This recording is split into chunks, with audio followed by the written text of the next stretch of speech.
home the big prize at the tail end of the championship. My name is Scott Rankin. Joining alongside of me is going to be Reese Garner to bring you all the racing action, and Reese Porsche Cup back in action with the opportunity to see these cars sliding around in the rain. Man, it's been a while since I've been talking about 992, so this one's got me excited. Oh yeah, certainly got me excited too, Scott. Hello everyone. Good for us to be bringing you this fantastic competition. We've got 4 weeks of broadcast action to bring to you all from some of the best drivers in the New Zealand sim racing scene. This is going to be fantastic. I'm so excited for it. Yeah, tonight, Road America as well, one that's going to challenge the drivers, but also creates plenty of overtaking opportunity. That's the big story as we head through round number 1. But remember, this isn't where we started for a ton of these drivers as well. They've had to qualify their way into this series through a series of qualifying races, split up into 2 splits, and it's only going to be the top 30 that'll be with us here tonight. Racing action is going to be incredibly tight, and the thing about Porsche Cup is, well, everyone's on the same bit of machinery. Cup Series racing, and the Porsche Cup in particular delights the world over for that very reason. Yeah, certainly does. Spec series based on the Porsche 911 GT3 Cup. Rear engine, flat 6, rear wheel drive, no ABS or traction control for these things, and they are notoriously hard to get the hang of. So the drivers have got a lot of work to do. They've been doing a lot of work throughout the pre-qualifiers and the semi-finals through the course of the last few weeks and even a couple of months with how much lead time there's been into this event. Yeah, of course, the format for this evening I think is incredibly important as running through it. It's going to be, race number 1 is going to be a duration of 40 minutes, and from there we'll transition across into our feature race later on. That is going to be, so it's going to be 12 laps, I believe, to kick us off in terms of the first heat, and from there it'll be 22 laps of the feature. The best part about things, though, is that it's going to be a top 12 inverted grid, and Reese, I love this sort of stuff because it challenged the best. The cream always rises to the crop in a reverse grid race, but at the same time, it just presents opportunities. You need to be aggressive, but you can't just pull the trigger at every opportunity. You've got to be clean and concise about it. Yeah, you certainly do, and we see in the background a couple of drivers already having issues making their way around Road America here, a classic American road racing circuit. Its layout has not changed a bit since it was built and opened in 1955.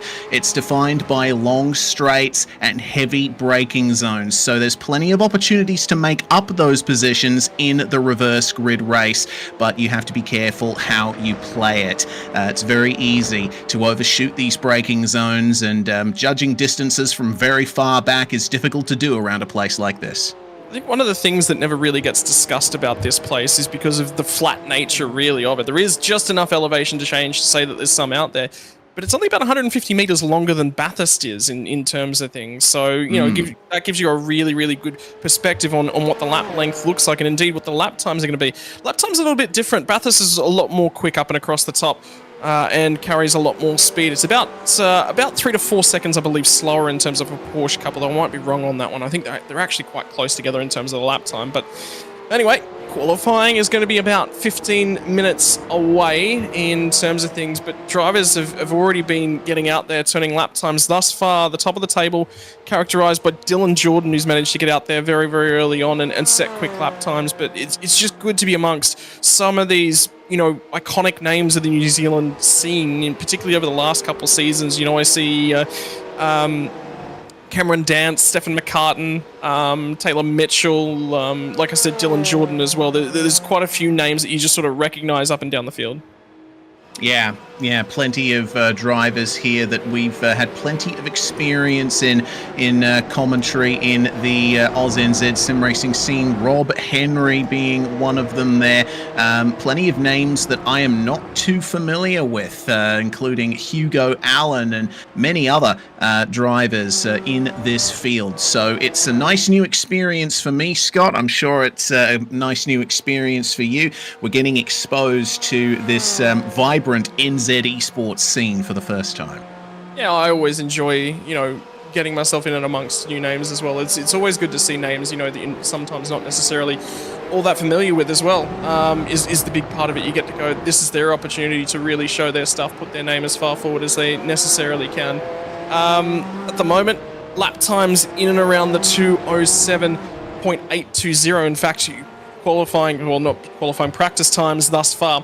2:07.820 is the fastest time from our practice session for Dylan Jordan at the top of the table. 0.02 of a second, though, separates him from Rob Henry, who sits in second place as well. So incredibly tight at the top of the order.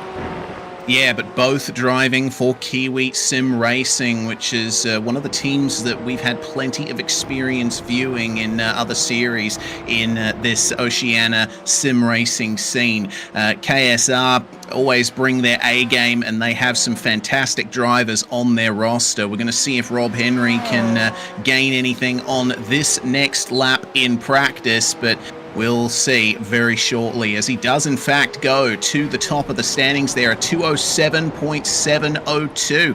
Lovely stuff from him. Dylan Jordan not able to respond here at the end of practice, but man, you can tell already that the standard of competition in this series is incredibly high. Look at those gaps. Yeah, there's absolutely nothing in it. A little bit about Dylan Jordan as well. This is the way that he would describe himself. He describes himself as, I love this, washed-up accountant turned parts manager for a large car dealership. So at least, he has a bit of fun and a bit of humour there. Been in and around car racing his entire life. Dad does rally and hill climb. Never had the chance to jump into a race car in the real world, but plan on buying a cheap track car at some stage. Perhaps the prize money from the tail end of this series might end up going towards an actual car. How good is that to sort of sit there and talk about? Yeah, absolutely. This is going to be fantastic. Remember, of course, that MRP is a major sponsor of the series and provides some of the prizes, including a $60 voucher for the pole position winner in qualifying and a $200 voucher for the round winner. Let's hear from them.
Well, fantastic stuff there from MRP, who, as we mentioned, providing some of the prizes for these rounds of the NZ Esports Hyperfibre League, Scott.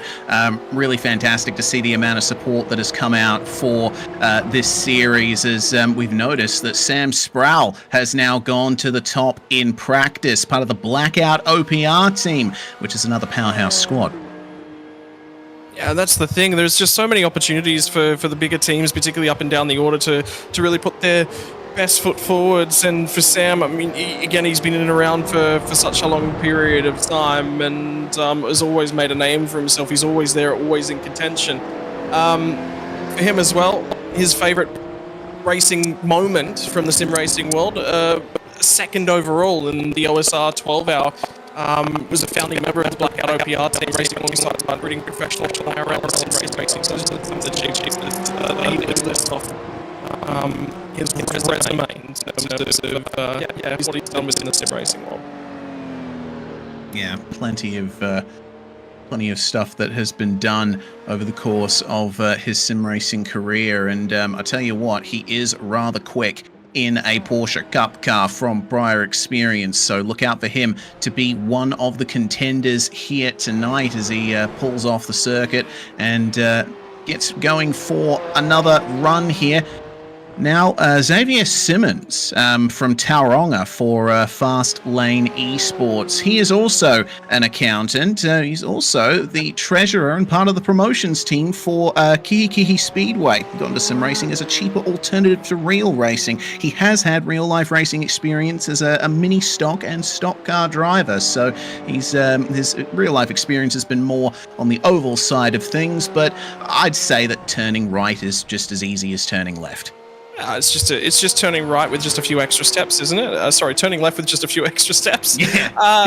In terms of things, yeah. I mean, you know, how good is it though to get the opportunity to really look at guys and compare? That's what I love about what we do in terms of a broadcast capability as well. We get to sit down, we get to talk about racing and really enjoy all the fruits of such an expanded sim racing cadre. When you have a look up and down the field, and a lot of the notes that have actually been handed to us about a lot of the drivers, they all list multiple different generations and genres of racing games that go through, and everyone's sort of got that story. And when you start to compare and contrast, you go, oh yeah, I played that game when you want it through this period. The racing community and the racing family like that, we're just all super passionate, right? There is not a single person that you'll ever talk to that's ever driven a sim racing game that says, I don't like racing whatsoever. We're all just big fans. Benefit for you and I is we just get to scream at a screen about it. That's you don't have to have any talent to do that. Yeah, arguably.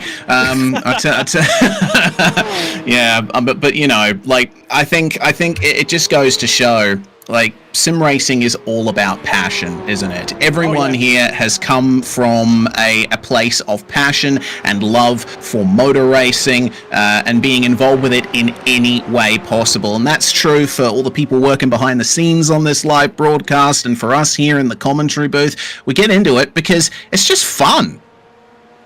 Yeah, that it is. I was actually just taking a quick look through Russell Pepperell's his sim racing achievements and whatnot as well. He actually listed off something outside of the car racing atmosphere, and I always like looking at these bits and pieces. 3-time medalist in the New Zealand Track Cycling National Championships. That's not the only time I've ever seen a cycling member in the sim racing world as well. They tend to sort of group and love racing and competing.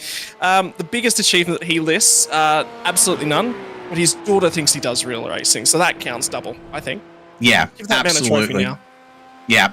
The cars may not be real, but the racing is, as my good mate Jimmy Broadbent loves to say. But yeah, I love that. I love the fact that, you know, these guys are bringing their families into it as well. You know, I think you know, from our perspective, doing all of this commentary and being involved to such a level in the esports side of things and shouting at pixels, essentially, sometimes you forget, and sometimes it's difficult to communicate, that these are real people behind all of the pixels. These are real guys racing in their homes or in a sim rig in their office, what have you, but they all have lives outside of this, and they all do this for the love of it. Some of them have the option and the privilege of being able to do sim racing at a semi-professional level, but yeah, largely it all comes from that place of passion I was talking about.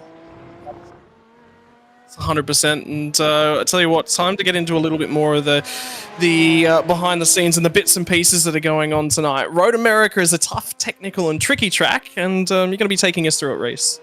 I am indeed. Road America, an incredible classic circuit, as I pointed out, opened in the mid-1950s and one of the original sports car purpose-built road courses in the United States, a lap with our safety car. The run into turn one, very difficult. It's a nice overtaking spot, but the corner's very fast. Got to be careful not to bump a wheel into the grass. Then there's the run through what is called turn two, because American circuits place marshal points and use them to define nine corners, and then you're through turn 3 and on to the straight here.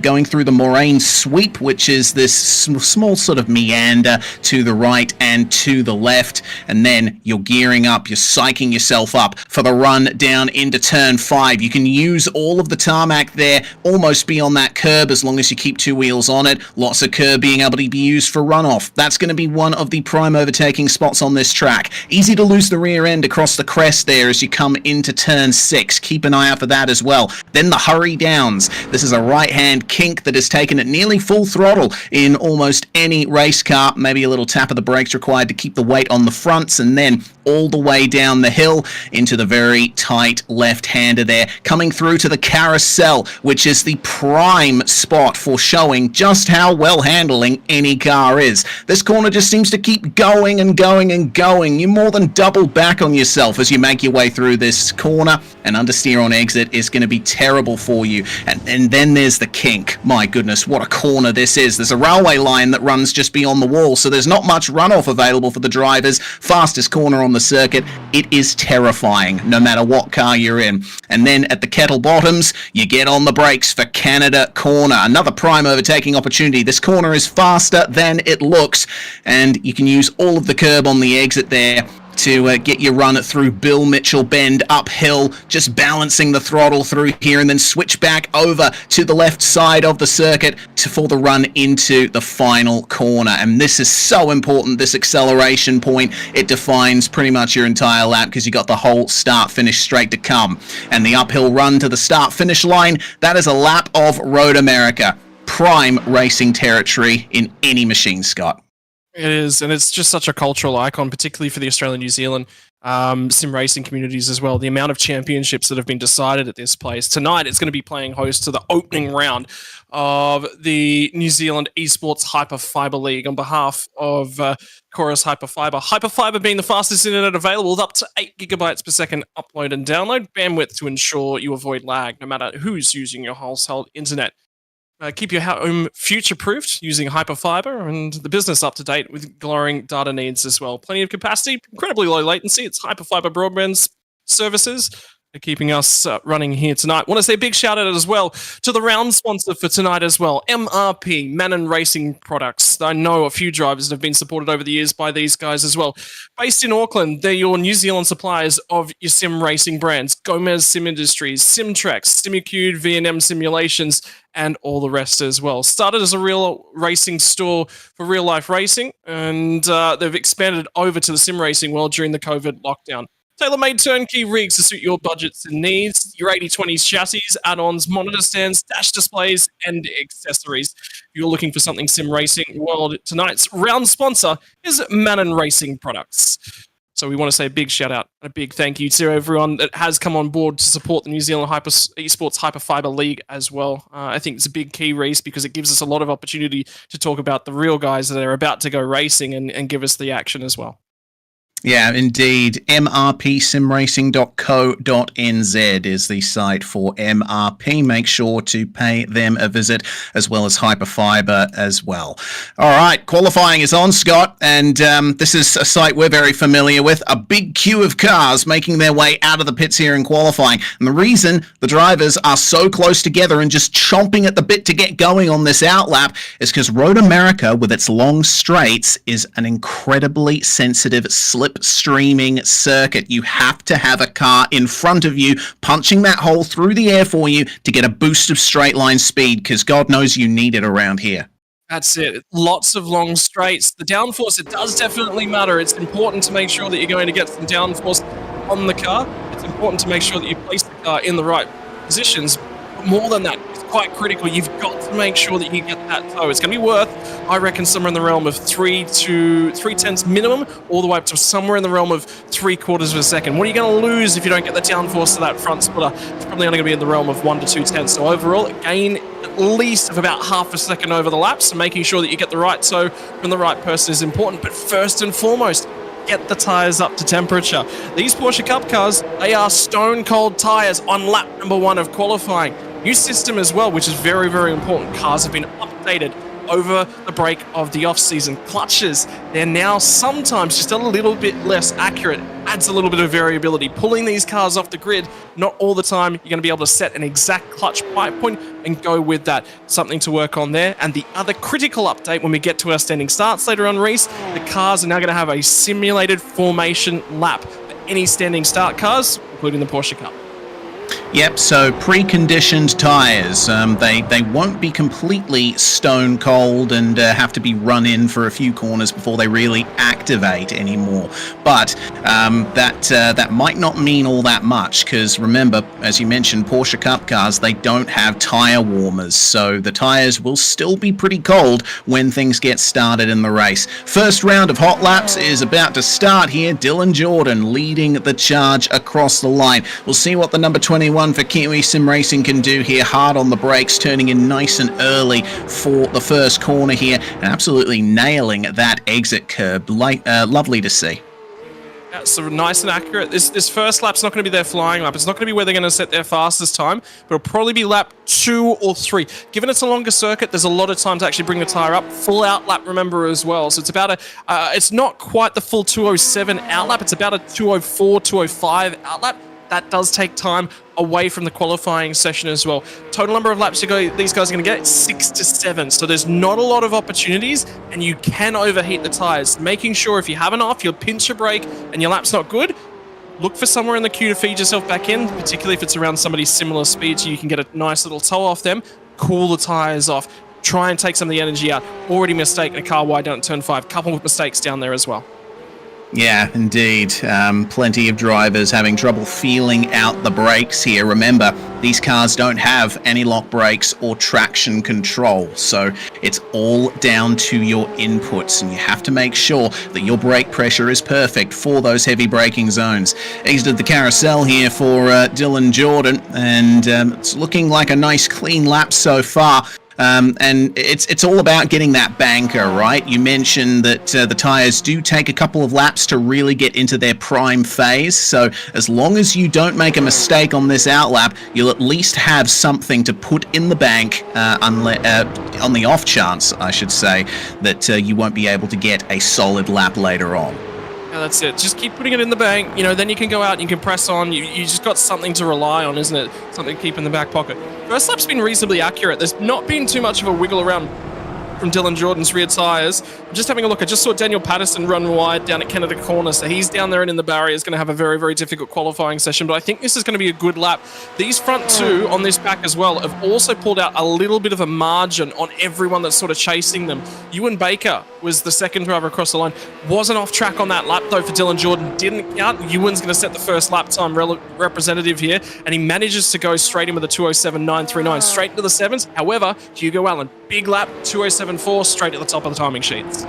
Yeah, brilliant stuff from Hugo Allen and Ewan Baker. If you're watching this and you're completely new to iRacing, which is the racing simulation software we're using, in a qualifying session, you cannot dip a wheel off into the grass. Otherwise, you'll get an incident point. And iRacing's incident point system is what's used to define your safety rating when you're driving in ranked multiplayer events. But this is an independent hosted event, so it's not going to affect your safety rating if you run off the track in qualifying, but you will get that off-track 1x, which is going to invalidate your lap time. That's a very important thing to keep in mind. Yeah, I think one of the things, I'm just having a quick look at Hugo Allen as well, looks like he didn't get any tow on that one, so that's quite a representative lap time. There's no sort of real major benefit for him in terms of where he is in the track. Rob Henry's just ahead of him. He just had made a little bit of a mistake as they come down and through turn 8 before they come through the carousel. Ran in a little bit hot, pinched the front brakes, sort of had to check up and couldn't really apply that throttle again. And that's why you're going to see him back out. Remember what I said? Have to keep the tyres in that optimal range. Don't overcook them. Henry actually pulled out, made sure he's cooling off those tyres. I'm seeing Taylor Mitchell doing the same. So again, everyone's just taking the opportunity just to reset, take the edge away from those tyres, make sure that we're ready for another flying lap. Yeah, it's interesting to note that Connor Brody has a big dent in his rear bumper there. It looks like someone ran into the back of him, but he's pressing on. Yeah, with regards to temperatures, the track temperature is actually quite cool from what we're used to at Road America. It's rising, but it's at about 26 degrees Celsius at the moment on the tarmac, so it will be very easy to cool those tires back down when you back off. It also means that there's a bit more of a margin for tires heating up, and you won't be able to overheat them as hard. Ewan Baker going back to the top, but Hugo Allen immediately takes it back from him once again. Looks like we have two big contenders here tonight. Dylan Jordan has set a time that was only good enough for third until about a second ago. Now he's down to fifth. Connor Brody and Stefan McCartan have put in some fantastic times to get onto the provisional second row. Yeah, so it's all starting to shake up a little bit. Remember what I said about those tire temperatures, just getting them into the range. So there's the really, really good time starting to really come out. 2:07.8, a lot of the field running around at that time. So all of a sudden it just makes Hugo Allen's first lap time look really, really good. Not only did he make that first lap time look good, Ewan Baker went through and went, all right, that's your banker. Went and matched it. Went out there, did a 2:07.4. Hugo Allen, though, he's a little bit of a superstar. He just immediately went and took 0.3 out of his best lap. 2:07.1. Best time we've seen from both practice and qualifying thus far throughout the session. The thing I'm now seeing, though, Reese, track temperature from the practice session climbed just a little bit. We're up another 2 degrees Celsius at this point in time. In-sim timing, very, very crucial, 9:45 a.m. We're pressing on towards a 10 a.m. time. That track temp is going to continue to come up. What does the Porsche like to do when the track temperature comes up? Gets a little bit more loose in the rear. So that could give us some really nice drama-filled racing. Always down for a drama-filled race. Absolutely, and I think one of the drivers who's had a lot of experience here is right on screen. Cameron Dance has driven Porsche Cup for many years in the sim world, and he's someone I'm very familiar with on the commentary side as well. I used to work alongside him for pretty much every other broadcast a few years ago. He's had quite the career driving for Orbit Drop Bear Motorsport at the moment, and he's got plenty of real-life experience as well in junior categories. He was the champion twice in the Kart Sport NZ Superkart National Championship in the 125cc class, and he was also a teammate of Liam Lawson in Formula First, which is a pretty fantastic thing to put on the resume. Nowadays, he works at Goodman Fielder and Kiwi Simulators, so he's still involved quite a bit in the sim racing world, is Cameron Dance. And if there's one thing that we can say about him, it's that he knows how to race. He is a mad defender, so if he can work his way up in the field, he's going to be the cork in the bottle. It'll be very tough to get past him. I don't know if you know this, Reese. You'll probably absolutely, as soon as I start talking about this fact about Cameron Dance, you'll go, yep, absolutely. Of course, Scott's going to bring that one up. My favourite fact about Cameron Dance, loves the IndyCars. Yep. Yep. You knew exactly where I was going with that one. There's two cars in the sim I really, really like. Unfortunately, it's the older generation Porsche Cup car. That's my preferred one. Hey, everyone's got to have a preference, right? That's my preferred Porsche Cup car. But if it's not the Porsche Cup car, it's the Indy car. Cameron Dance loves his oval racing in an Indy car, and I think the bigger one out of that, 2 times Major Series Indy 500 winner. 2023 Classic IndyCar Series, 3rd place over in the States. So that is a really, really competitive field, by the way, as well. Knows his way around, and I think has one of the coolest looking simulators that you'll see anywhere as well. Nothing quite like climbing into Cam Dance's tub. Yeah, indeed. Cameron is one of those drivers that still runs a hyperstimulator sim racing chassis. They were very big in the Australian sim racing scene many years ago, and I believe they're still around. Cameron Dance holding on to his, and it's always entertaining seeing him, usually with a 2E in hand, driving around the circuit. Meanwhile, here's Corey Lazarus making his way into 5th place. He's got a lot to go on here from his previous Porsche Cup racing experience, driving of course for Blackout OPR. He was back in Season 2 of 2024, the official iRacing Porsche Cup outright global champion in the fixed setup series, so he's got a lot of pace at hand here. Yeah, a lot of pace and a lot of experience as well, and that says he's on form, particularly at the moment. in these cars. Very, very critical to be coming in with a lot of performance.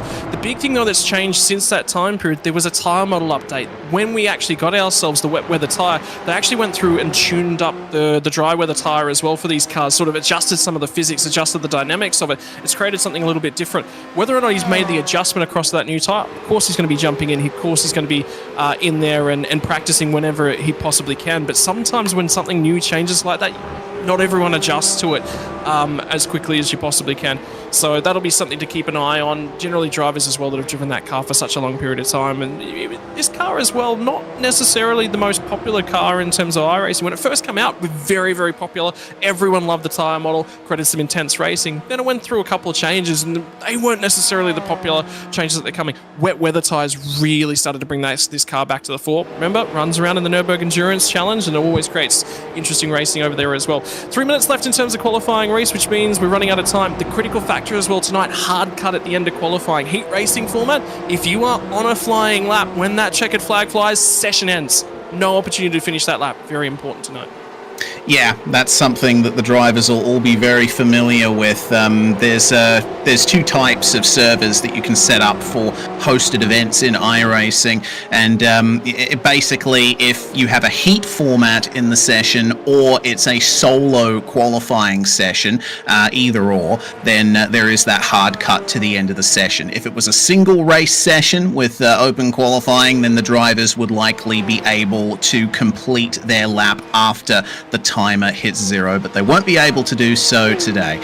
James Jordan, let's see as he comes to the end of the lap if traffic is going to be a problem for him. He's currently in 6th place, and all he has to do is make up 100th of a second, and he'll beat Xavier Simmons for the last position in the top 5. Let's see how he goes here at the end of the lap, bouncing over the curbs at Bill Mitchell Bend. This car doesn't always like curbs. Fortunately, Road America has plenty of flat ones. Ewan Baker just improved, meanwhile, back into 2nd place, and it looks like James Jordan is done with that run of laps. And with how long a lap is here at Road America, he won't be able to get back out and set another one. No, and so he's opted to make sure that he's done a pit lane entry practice. There's not necessarily any required pit stops here tonight, but if fuel dictates from our feature race, you could see the drivers diving into the lane. Tyres across a sort of a 22-lap race, there is going to be a little bit of fall off. The tyre model does wear in the Porsche Cup, but what happens is it's not necessarily out-and-out lap pace, it's the stability in the car. The car will wiggle around a lot more, so that's something to keep an eye on, keep wondering about as well, and don't discount the effect that the fuel balance has on this car as well. Sometimes it could get just a little bit tricky. If you've got your springs set for that high fuel run, your low fuel pace is going to suffer as a result. So Dan Patrick at the moment still looking for a little bit of an improvement towards the tail end of his qualifying run. 1 minute, sort of anyone that's down at turn 5 at the moment, there's a bunch of cars that are down that section. Whoa. Not going to finish their current lap. Antal Rafael Sabo.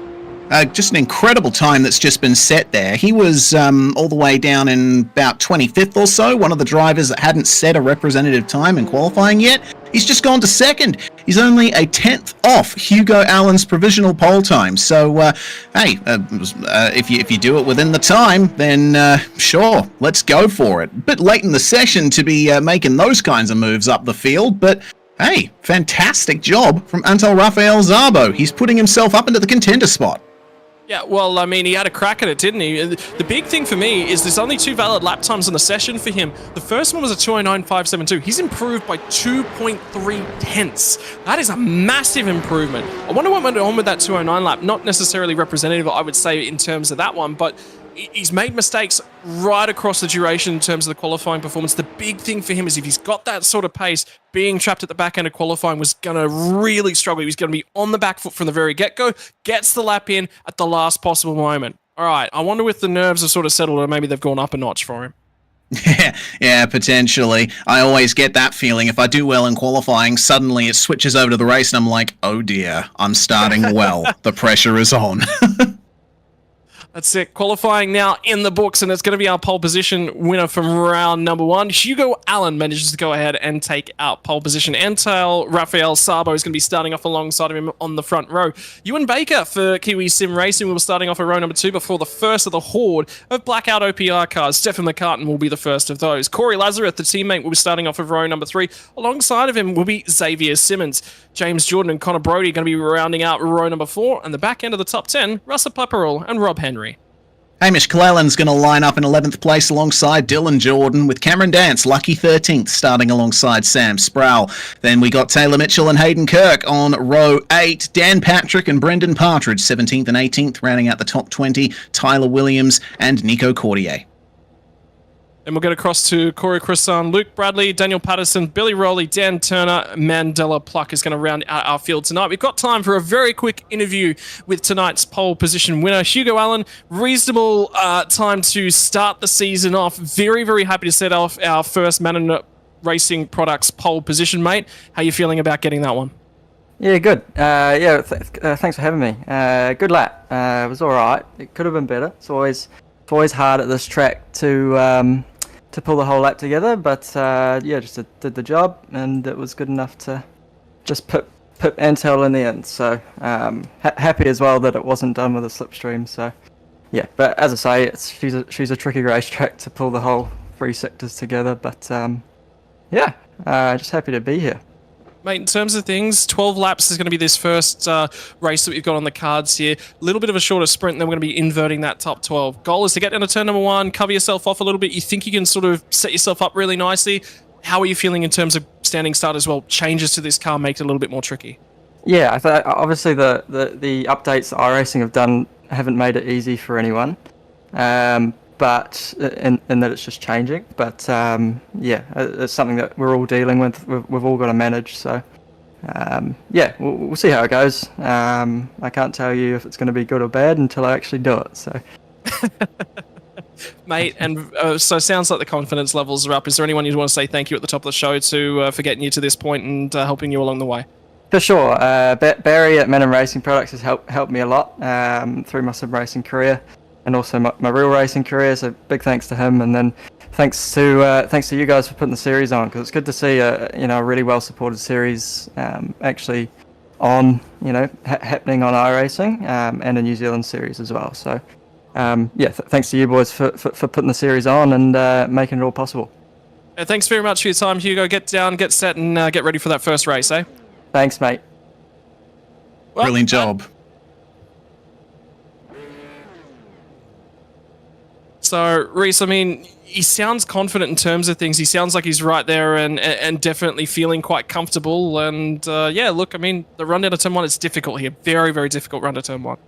Yeah, certainly is. It's a pretty long run to turn 1 that we currently have here at Road America, so we do need to keep that in mind. I think with the amount of runoff at the first turn as well, it's going to be interesting to see just how many people make it through. But I think the big point we're going to be looking at is turn 5, the heavy braking zone. Well, ladies and gents, your grid once again. Hugo Allen from pole position will be off alongside of Antel Rafael Sabo. We'll cut through them nice and quickly. Ewan Baker from Stefan McCartan on row number 2. Row number 3 is Corey Lazarus versus Xavier Simmons. So they'll try and line themselves up. James Jordan and Connor Brody on row number 4. Row number 5, Russell Pepperell and Rob Henry going to round out the back end of the top 10. Row number 6 is going to be the 11th and 12th place cars of Hamish Clellan and Dylan Jordan. 13th and 14th. Cameron Dance a little bit further back than he necessarily would have liked. Same for Samuel Sproul out of 14th. 15th and 16th will be Taylor Mitchell and Hayden Kirk Reese. Yep, indeed, they will. Then we get Dan Patrick, Brendan Partridge, Tyler Williams and Nico Cordier rounding out the top 20, as we said. And then Corey Crossan and Luke Bradley, 21st and 22nd, followed by Patterson, Rowley, Turner and Pluck to round out our 26 cars to be taking to the start here today.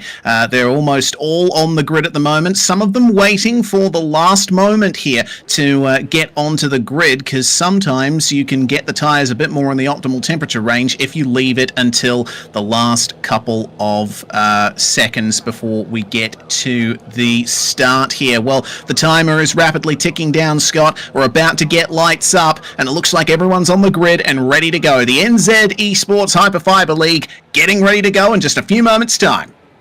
Yeah, that's it. Revs are going to start to rise. We're into the griddings phase now. The run down to turn number 1 for the first time for the NZ Hyperfibre League, and it's going to be a reasonable getaway from the front row for Hugo Allen. How are the drivers behind him fared? He's managed to break the slipstream on the run down to turn number 1. Ewan Baker's going to start to get swamped. Here comes Corey Lazarus, who got a good getaway from row number 3. Starts to shove the nose in. They will be 3 wide. He backs out just a little bit. Thought about shoving the nose in. McCartan's going to go around the outside and turn number 1. Oh. Baker gets squeezed. Just barely gets out the other side, and Stephen McCartan squeezes his way into 3rd spot.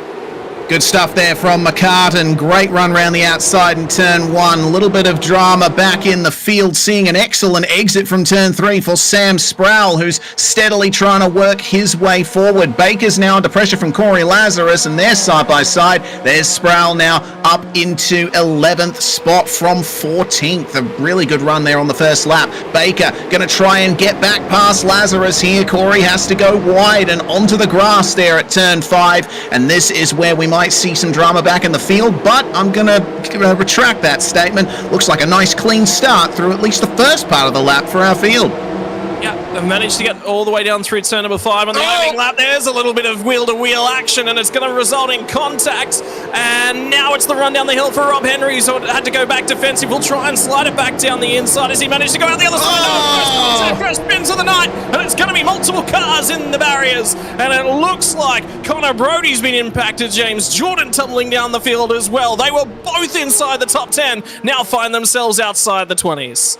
Oh, that's such a shame there. Rob Henry trying to get the position over James Jordan. They make contact, and Henry spun across the rest of the field as they made their way through the corner. Not much time to react, but our top 2 have continued to get away here. Until Rafael Zabo, with his brilliant pace at the end of qualifying, has translated that into a solid race behind Hugo Allen at the front of this field. He is piling the pressure on, and they got a good gap back to the battle from 3rd to 6th. Yeah, so made a reasonably good jump, and in terms of opening lap pace as they start to bring the tyres up to temperature, the run up the hill now for Antal Rafael Sabo. He's going to try and start to build the margin on Hugo Allen. Can he manage to get alongside? I think he's just trying to fill the mirror as they get down into turn number 1. Might target a run at him as they get down the hill into turn 5. Reasonable run through 1. He's a lot closer than he was just before as well. So now this is going to present an opportunity. He's got to get the drive off when they get to turn number 3. But the opening lap navigated, and already the rear end of the number 17 Porsche of Hugo Allen, your pole sitter, starts to wiggle around. That's some heat in the rear tyres, and he might start to ail at the back end of a 12-lap heat race as well. Yeah, indeed. Got to be careful of the way the car changes as Ewan Baker now versus Corey Lazarus. These guys have not left each other alone since the very start. There's Lazarus making the move, and oh no, he's lost the rear end and has ended up losing a further position to Xavier Simmons, who gets into the top 5. Couple other drivers running a bit wide off turn 5 there themselves. Man, look at this pack back here. There's racing absolutely everywhere you look. Yeah, and it's 4th through to 6 now. Ewan Baker was managing to go with Stephen McCartan, hasn't managed to do so. Then it's a little bit of a gap. Sam Sproul's ahead of the next pack. He's ahead of Cameron Dance. Dance has managed to grab a bunch of spots out of that opening lap bingle when they got down here to turn number 8. And here they go once again. Times it down the inside. 3 wide yet again. Are you kidding me? Very, very early on. Mandela Pluck is the car that spun in the background and off and into the grass. He's going to go tumbling to the tail end of the field. Don't forget you got Jordan and Connor Brody was still trying to cut their way back through. Brody just manages to reconnect himself to the back end of that pack. James Jordan sits 22nd after he started this race, right up inside the top 10 and 7th spot. Yeah, and Rob Henry won't be too happy with how things have gone himself. Started in 10th place and was looking for some great gains on the first lap. He's currently mired back in the pack here, chasing down Billy Rowley and Tyler Williams, and he's trying his best to defend as well. There's just in front of him, Nico Cordier and Hayden Kirk coming together. Kirk losing a couple of spots there, and when you've got an angry pack of cars behind you, that's the worst thing to happen. You don't want to be set off your rhythm, because in that final sequence of the lap, the corners come so thick and fast that if you're offline, you will get swamped. And have a look at the run out of the final corner. Somebody just dipped a tyre off as they come out of the last corner, and now they are going to get swamped on the runner up the hill. Rob Henry, I think it might have been, it was a little bit deeper in terms of the pack. Jordan's trying to build himself a run as they run down to number 1. He's managed to get by Daniel Patterson in the last couple of corners or so. The big thing I think at the moment for this one, Reese, is if you're not being aggressive in this pack, you're going backwards. The problem with that is they're all going to start dropping out, and Mandela Pluck runs it wide, finds the tyre barriers at turn 1. Oh dear, yeah, a little bit of contact there as he was trying to make the move up the inside. Sometimes in these cars, when you're up the inside on the exit and make contact with the car you're trying to pass, you end up getting spun on the exit, and that's exactly what happened to Pluck there. Fortunately, no one else got involved. Our top 2 continuing to fight tooth and nail for the lead of this race, and let's not forget about the invert for the next race. Remember, the top 12 will be inverted. Currently 12th place occupied by Hamish Cleland, and he's not up under much pressure. Goodness gracious, yeah, Brendan Partridge and Billy Rowley tumbling down the order.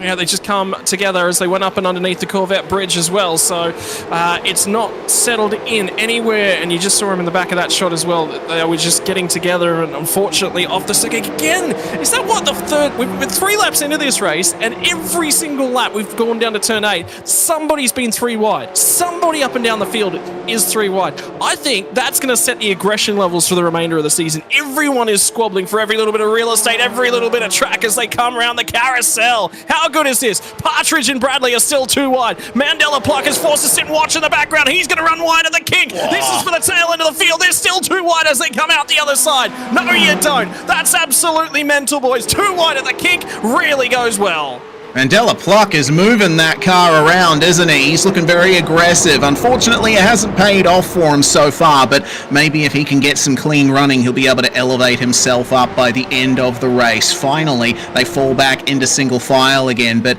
you saw there, right at the kink, that's one of the things you got to look out for. Drivers running side by side ahead of you, they compromise each other through the fastest corners, and that allows you to get the run that you need to get the position.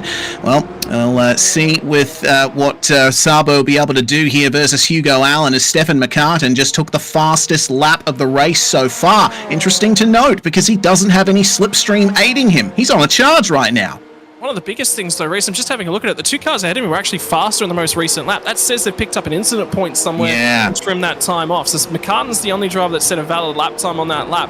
But the cars up ahead, if you have a look, Hugo Allen and Antel Rafael Sabo, I do wonder whether or not these guys are Baker's gone around.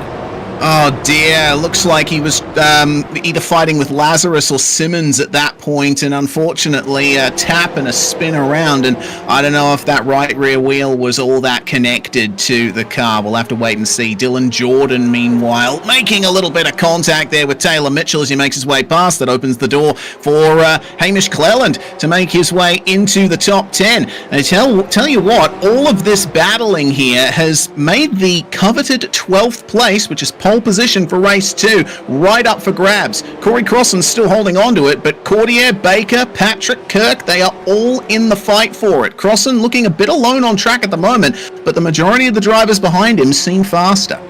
One of the things I'm just sort of thinking about is Ewan Baker will be sitting there and going, I'm really, really annoyed that I've been spun around here, and but there's an opportunity. You're right. I think pole position for race number 2 is something he's got to be aware of, or at least towards the front couple of rows. I don't think he can miss out on points. If there's an opportunity to grab points in this opening race of the season, I think you're going to have to take that opportunity to go ahead and try and grab some of those. And Cleland's doing a reasonable job to just be sitting outside the top 10 at this point in time. How good's the run from our front 2, though, as well? They're starting to really just step away from Stefan McCartan. Now Hugo Allen's having to defend. There's a 3.5 second margin in terms of our race lead at the moment, but they're making that intentional decision from Antal Rafael Sabo to not fight. He's not squabbling, Reece. These 2 are actually working together. I think the plan is, with this one, make it a 2-horse race. When it's definitely a 2-horse race, we'll fight for it in the last 3 laps. So I think this is a definite decision from Sabo. Yeah, I think so. They just need to look after each other for the time being, as long as they don't fall under pressure from those behind. So they'll keep running as they are, maybe trade positions a couple of times, but oh, here we go. Zabo's going for it. Down at turn 5, draws alongside Hugo Allen, and our pole sitter is shuffled back to second. That was a textbook dive at the 5th turn. I wonder whether or not Hugo also made the decision, yeah, let's not fight this one too hard. We've got a lot longer that we can necessarily fight over it. Huge battle as well on the run down to turn number 5 now as well, back for 6th position. Sproul's just trying to defend off from Cameron Dance as it currently stands. Russell Pepperell's doing a reasonable job. He's slotted himself back into that 7th spot now, so he's plus 6 spots. How about Sproul though? He's plus 8. He's done a really, really good job out of 14th on the grid. Pepperell was all the way back, I think, in 19th in terms of the grid as well, so he's plus 11. There's a number of drivers in this pack that have not only managed to get away nice and cleanly race, I think the big factor is they got through that pack early on, survived. Are they quick? They're not front running quick, but they're reasonably quick enough. They can let the toe sort of pull them away, and they've just made decisions. Just pull the trigger, be nice and clean, nice and concise, run away a little. Yeah, for sure. And worth pointing out, Corey Crossan, the car with the most positions gained in this entire field, and he's still the man sitting in 12th place. Invert that. That's pole position for race 2. We'll keep an eye on this battle here. 6th place at the moment for Sam Sproul as he tries to recover from a couple of run-ins that he's had. Cameron Dance and Russell Pepperell right behind him. 2 very successful, very fast drivers chasing him down. I think these 3 are very evenly matched. This could provide some great entertainment in the laps to come. Yeah, this is going to be creating a really, really interesting battle as well. For Corey Crossan, driver out of Blenheim for Sigma Sim Sport, has had a bunch of karting experience as well, bunch of wins. Best for him was 2nd at the South Islands in 2020, but he's driven so many different disciplines right across his sim racing career. He's an engineer by day, sim racer by night. That's what you like to hear. Sits in 12th spot, huge opportunity for him. I'm really, really looking forward to that. Yeah, let's see now that Ewan Baker has actually gotten past Nico Cordia, whether or not Baker will be able to have a run at him here. It's all about the exits, as you've mentioned before, Scott. Turn 3 is one of the most important corners on the racetrack for that. As long as you nail the exit, like it looks like Baker has, he is within slipstream range. He'll at least be able to get a bit closer to Corey Crossan by the time they get to turn 5. Yeah, starting to make some time back up as Ewan Baker, and this is going to be quite critical, targeting the pole position potentially for race number 2. Swings it wide, forced a little bit of a cuffer from Corey Crossan as they entered down into turn number 5. Now he'll try and set him up. It's just about flowing the car through this section of the racetrack, making sure that he's close enough, making sure that he's just about in the opportunity. Not quite close enough down here at turn number 8 to have a real big dive. Keep an eye on the battle pack in the background of these guys as well, because surely there'll be somebody about to have a dive. Yeah, it's Rob Henry. Rob Henry's just pulled the trigger to try and slide down the inside of Tyler Williams. They'll run it very, very wide out on the asphalt on the exit. And that just gives Tyler Williams the inside when they get to the carousel. Henry's going to have a go at him around the outside. He swings it wide for the diamond line through the middle of the corner. Tries to cut it back to the second apex. Leans on the front left tyre quite hard as well. And the big thing that we haven't even discussed at this point, we said tyre heat, tyre wear might be a big thing. It is such a heavy left-hand side tyre wear track, isn't it, Reese? Oh yeah, the carousel is one of my favourite corners on this track for precisely that reason. The drivers that look after their tyres through that corner will be the ones that come out on top, and there's multiple lines possible through it. You can stick all the way to the inside, all the way through, or you can take that diamond line that we just saw. And meanwhile, looks like Ewan Baker has managed to get past Corey Crossan and up into 12th spot. Not too sure exactly where that move was made, but Baker is steadily on the recovery here. He's got quite a gap ahead to Hamish Cleland though, so I think further positions gained in the race might be out of the question for him, but if he can keep the rest of them behind him, he's got pole for race 2. Yeah, that's a big, big factor. He's just got to make sure he doesn't make any mistakes from this end of the race out. This is the next sort of little battle on the track, as well as Lazarus, I think, is trying to chase down and go after 4th spot at the moment. I'm just keeping an eye on James Jordan as well. Big opportunity for him. He's just trying to look to harass Dan Patrick as it currently stands, and Hugo Allen goes for the move, gets the job back done to change hands for our race lead yet again. That is going to cost them a little bit of time. McCartan is coming back to these guys just. So if they keep this up, McCartan will make that time back, but I can tell you Jordan's really going to about to have a crackdown at turn number 5, by the way. Need to keep an eye out for that one. Dan Patrick on the run down into... Yeah, gets the job done. So he's just gotten down the inside of Dan Patrick down here at turn number 5. Next opportunity will be Hayden Kirk. Remember, this was one of those cars that was spun on, lap 1 down at turn 8. So he's driven through from about 24th back to 16th. Yeah. Yeah, that's an incredible recovery. Let's see what Hayden Kirk can do to hold on to the pace here. His lap times have not quite been up to where he'd want them to be. His last lap was a 209.7 versus 208 for James Jordan, and he's the only driver running a 208 in that entire pack down to 19th. So there's plenty of pace at hand here for the number 24. We'll see if he can get past and up into 15th spot. Meanwhile, up through the kink and down to the kettle bottoms, one of the fastest points on this circuit. It's so scary with these walls so close either side of you, and if there's any kind of problem, any kind of contact in the braking zone, you're probably both going to find the wall. Rob Henry just avoiding making contact there as he keeps Connor Brody behind him. There's not much in this one either, and this battle pack's been the one where probably the most of the action's really been going on. Brody's been interested in having a crack back at Rob Henry. Henry's going to carry really, really high apex speed right there, but the exit's not going to be great, and that's going to allow Connor Brody a little bit of an opportunity. They've got to be careful, these two guys, as well. They are just about in the toe of Dan Patrick, just up ahead of them. Going to use a little bit of side draft as they cross the start-finish line. We're right on board with Rob Henry, and you can see the focus. He's getting squeezed, getting pressed to the edge of the road. Just about wheel-to-wheel contact on the run out of turn number 1. Not going to yield. Going to have to go the long way around the dirty side of the road, but he can carry speed if he gets out the other side. Great move from Connor Brody. They both gave themselves all of the space they possibly could have given and no more, and there was no contact race. Brilliant Porsche Cup racing.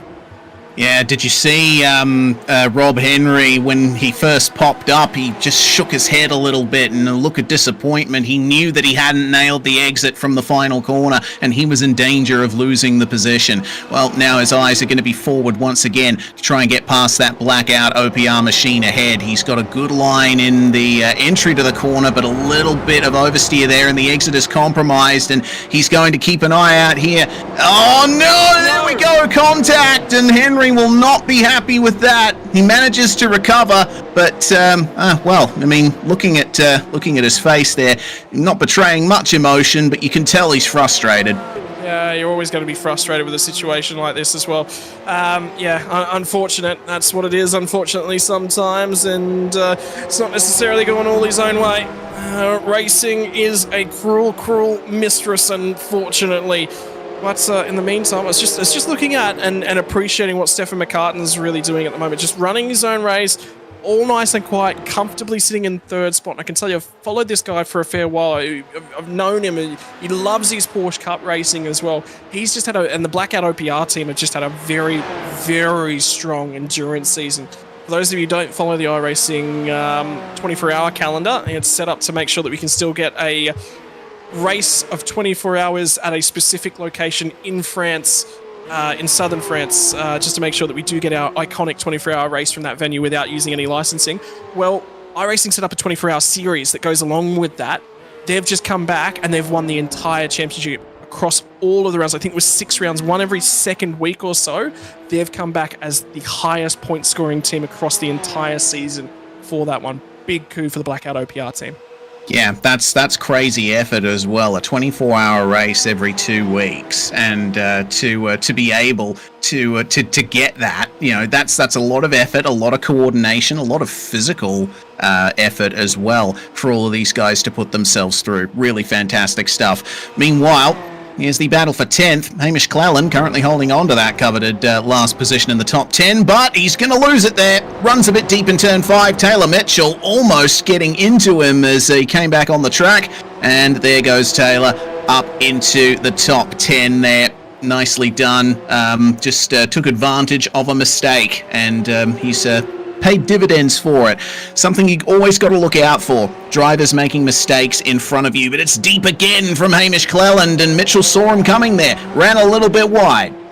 Yeah, still going to have another go. You know what this does, though? Have a look at who's in the background of this one. Ewan Baker's starting to creep up on these guys. The margin's now down under 3 seconds, so if these two keep fighting all the way around through the carousel, he's going to keep taking a huge amount of time right around the outside. It's not often you see a driver take that level of commitment around the outside of the kink as well. Commitment, the key for Cleland, and he gets the job done. Love that. That was great commitment from Hamish Cleland, and he's gotten it done beautifully around the outside at the toughest corner on this racetrack. Shows you how much that 10th place means to him. He's made a couple of mistakes in the last couple of laps, but when the opportunity comes, he gets it right back. But yeah, you're right. They have lost a lot of time to Ewan Baker on this lap with all that side-by-side running. Baker just popping into the back of the shot there, and he'll be almost in slipstream range. In iRacing, you start getting the benefit of the slipstream from about 1.5 seconds back, but it's when you're within a second of the car in front that you really start to get that speed boost. Yeah, if it becomes noticeable at that point in time for Taylor Mitchell, his only option is to keep being aggressive, I think. Well, the problem is they've got 3 laps left to run, and on that most recent lap, Ewan Baker took 2.5 seconds out of these guys. It was not even close that he'd even be thinking about finishing inside the top 10, but if these guys keep this legendary stoush going, and legendary it is at the moment, well, I don't think they're going to be friends at the end of the tail end of the race. Alternatively, they might have grins from ear to ear as Mitchell's going to attempt to slice it back down the inside, pulls it to the inside. He is deep on the anchors down here, manages to get overlap by the time they get to the apex. But again, Cleland around the outside, Reese. That has been supreme. Defending from the outside is one of the trickiest things that you necessarily can do, and he's done it on a number of occasions now. He's also pulled the offense as well. Yeah, it's nicely done from Cleland. You know, going a little bit deeper into the corners, carrying the brakes a little bit deeper, get the car rotated on the outside line, and then get on the power earlier. The outside line is not the worst place to be. You can get on the power earlier, the car straightens up a little earlier too, and you'll get the momentum out of there. That's exactly what we just saw from Cleland. Keeping an eye up and down the field as well. This battle back up for the lead is it's just not going away, is it? Allen managed to go and nick that one back off Sabo. And now Sabo's just been hanging about. He's pulled just a little bit of a margin. It's out to 0.5 seconds at this point in time. And I can tell you, Sabo just ran a purple sector from turn 8 all the way down through to Canada Corner. So he's got pace in that car. Look, tow assisted, absolutely. That's certainly going to assist him any day of the week. But at the same time, he's still got a little bit of a pace. So the middle sector from Hugo Allen's been really, really strong. And yeah, he's got some of these guys are just going to go all the way to the end. Yeah, they are fighting tooth and nail for the lead of this race. The faster of the two on the last lap was Hugo Allen, but there was only 0.03 of a second in it. Antal Rafael Sabo, he is making good use of the slipstream at the moment. 2 laps to go at the front of this field, and I get the feeling, you know, this battle has already been simmering away pretty much all race, but it's really going to get up to a raging boil once that white flag flies. Yeah, it's just underneath the water. You can see from Sabo starting to range back in again. So he's just starting to just apply a little bit more pressure. When that last lap starts, he wants to make sure that he's completely in control when he pulls the trigger. And the thing from Hugo Allen's defense games are going to step up a notch as are the cars running wide as they crest the kink down at turn 7 and run them down the hill. McCartan since 5 seconds back of these guys. Got to shout out again into each other in the final lap. Anything can happen. I'll tell you what, Reece, it's been a wild month of motorsport. I've seen last lap bingles, or last couple minutes worth of bingles in quite a few of them, including one that cost a couple drivers a trip to Spain. Yeah, indeed. A lot of very unfortunate run-ins on last laps in the last few weeks, but we'll see if this costs either of these guys anything. They have absolutely no pressure from behind. Stefan McCartan is 6 seconds behind these two at the moment, but if there is a single coming together, one bit of contact that balloons into a crash, then at least one of these two is going to lose out on that chance for victory. Final corner, and then we have 1 6.5 kilometer stretch of American racetrack left to run. Allen leading as the white flag flies, but Sabo is right there with the slipstream. He's going to take full advantage. I can tell you, by the way, just having a look, Ewan Baker is just about a second back off of that Mitchell and Cleland battle, so he's going to get to them, and it's going to be on the final lap. They will squabble, they will decide something on that final lap for sure. Sabo right underneath the rear wing now of the Porsche 992 Cup car. They generate a fair bit of downforce. There's not as much of the under tray, so they're a little bit quicker than a GT3 machine in a straight line. Allen looking for the drive off of turn number 3. does get a little bit of a getaway, but you would think he'd launch off the corner. Sabo is looking to the right-hand side of the road. It's going to be the outside when they crest the hill down here. He looks for the switchback, throws the dummy. Is there enough space? No, there's not quite. They make contact at the crest of the hill. Run down to turn number 5. He's deep. He's very deep. Pinches the front left. Bowls are wide. How far back's McCartan? Has he got anything left? And how cooked is that front left tire? Oh man, Zabo will be kicking himself for that. There was a perfect defense from Hugo Allen. The switchback was tried there, but he didn't leave enough space for him to get alongside. Obviously, since the cars weren't side by side at that point, it was all fair game. Ewan Baker's in trouble here. Oh, he's going to get into the top 10, actually. It was Mitchell and Cleland that were in trouble here. Fantastic stuff. It's a battle for race 2 pole position here. Currently, Cleland holding on to it. Oh my goodness. This is going to go off on the last lap.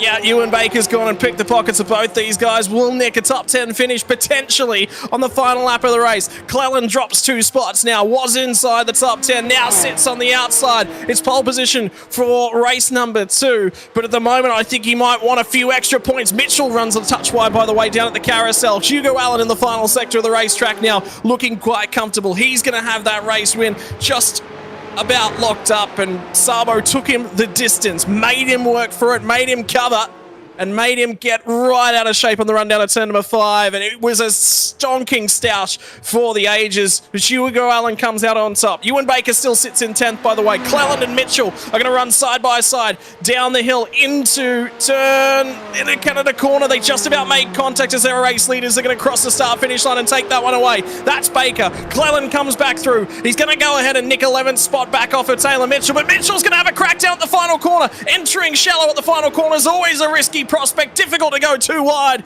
Take out your hands, smash them together, because this was a phenomenal race-long stoush between Hamish Cleland and Taylor Mitchell.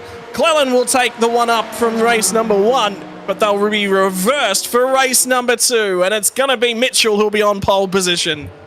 Wow, what a battle that was. Fantastic job. And remember, I did mention it was a battle for race 2 pole when Baker was in the midst of it. But yeah, it is the top 12 that invert for race 2, which it's interesting to see that Mitchell was going for the position, because he would have been safe for race 2 pole there. But every point counts in a finish in this series, and maximum points from race 1 going to Hugo Allen, 1.2 seconds ahead of Antal Rafael Sabo. That was magnificent stuff. Yeah, phenomenal race number 1. 12 laps the duration there. Well, we've got an extra 10 laps for race number 2. We're going to have ourselves a little bit of a breather to calm down, because I tell you what, I might have to go grab the oxygen tank in the middle. Oh, boys. We're going to have an opportunity to have a quick chat to Hugo Allen yet again, and I guarantee you he's going to have some good words for that one, because the stoush was absolutely legendary between our front 2, and Reese has got Hugo on standby right now. I have indeed. Hugo Allen joins us now. What a race it was from both you and Anton Raphael there, Hugo. How was the battle from your perspective? Yeah, it was good. It's again, it's one of those tracks that you're not going to pull a gap because the slipstream's so powerful, so it doesn't really matter if you're the car behind and you make a small mistake. So I thought I'd sit in behind for a couple of laps, but yeah, Antel and I have raced each other a fair bit in kind of high level competition, so it's good to race him again. Just at the end there, yeah, I don't know too much about what happened on the last lap, to be honest. I was just driving in a straight line, got a little tap, but I'm not sure he meant it. But yeah, no, it was good. Good to get a win. Good way to start. Yeah, absolutely. Fantastic start to the night and to the season for you. But you're going to be starting in 12th place for race 2. It's going to be difficult, but you'll be taking advantage of the slipstream around here. How are you going to be approaching that first lap? Yeah, I guess it's a controlled approach. I won't give too much away, but yeah, I don't know. It's you can pass at this track, so it's a big old race. We'll just see what happens, I guess. But yeah, I think probably the most important thing is just looking after the tyre and staying out of trouble, to be honest. Especially with the point system, the way it works. So yeah, just try and stay out of trouble and try and have a repeat of what we just had. Yeah, exactly. Well, best of luck to you, Hugo, and congratulations once again on your victory. Is there anyone else you'd like to give a shout out to before we let you go prepare? All right, look, again to you guys for setting the series up. I think it's really good, again, that we've got a series here, and a well-supported series, and again to MRP for helping me out. Yeah, indeed. $60 MRP store voucher already on the cards there for Hugo Allen. Will he get the 200 voucher by winning the round? We'll have to wait and see, Scott. That's the big key when we go racing here for the New Zealand Esports Hyperfibre League. Is lots of cash and prizes on the cards right up and down the field across race number 1, race number 2, and the series as a whole. Talking a little bit about what's in store for the drivers and the opportunities that they've got. $200 of Madden Racing Products store vouchers for tonight's round winner. But more importantly, what does this mean for the series? Well, it's $5,000 total prize pool for the overall series, and first prize, you're going to be netting yourself $1,600 in New Zealand cash for the series champion. Cold hard cash. You want to make yourself a name? You come on out to the New Zealand Esports Hyperfibre League and go ahead and win yourself some of that. Always going to make things nice and spicy. I tell you what, we've actually got our third place sitter on standby as well. We might grab an opportunity to chat to the man nicknamed by all his friends as the Milk Carton, mate. I can tell you, the Porsche 992, she's a little bit more aerodynamic than the Milk Carton. Oh, just. Mate, long time no chat. It's been really, really good to catch up with you. You feel good being back behind the wheel of the 992 Cup cars. This is sort of your bread and butter. I know you've been putting a lot of work into these cars over the years. Yeah, man. No, it is good to be back. There was a little while there where I sort of thought this car wasn't really realistic to drive, but iRacing's put a lot of work into it, and yeah, it's really nice to drive now. Obviously, don't quite have the pace of the top two in that one, but we'll see how we go in the next one. Mate, huge opportunity from race number 2 here, inverted top 12. I know that you've done a lot of race control work in the past, and you know all the pain that comes from reverse grid races, but what are your thoughts on reverse grid racing? Oh, look, it spices it up. It means, the top 3 in my book in this league would probably be Lazarus, Ellen, and Sabo, and it means they actually have to work through some cars. Obviously, they've got a lot longer in the race with an extra 10 laps, but I love it.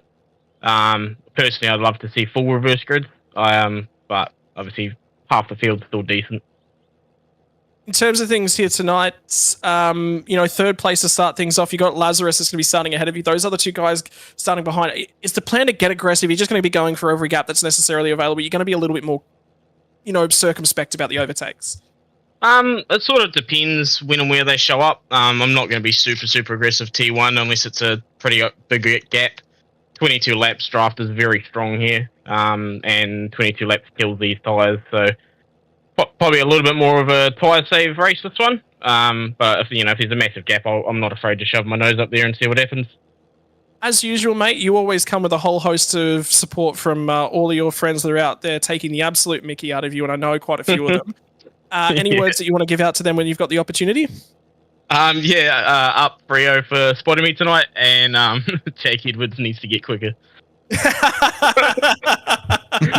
I concur. Jake Edwards, get quicker, buddy. For those of you who don't know, Jake Edwards and I used to really give the elbows to each other when we were racing each other a very, very long time ago, so it's been good to see him in and around again. Thank you very much for your time, Stefan, and go out there and see what you can make out of that milk carton machine tonight. Cheers, boys. Oh, I love it. I love that entire group. I've been racing them for a very, very long time period. So I know how much of they've got a real larrikin style culture to them, all the Blackout OPR guys. And they love to take the mickey out any opportunity that they can get. Although, to be fair, what sim racing legends don't.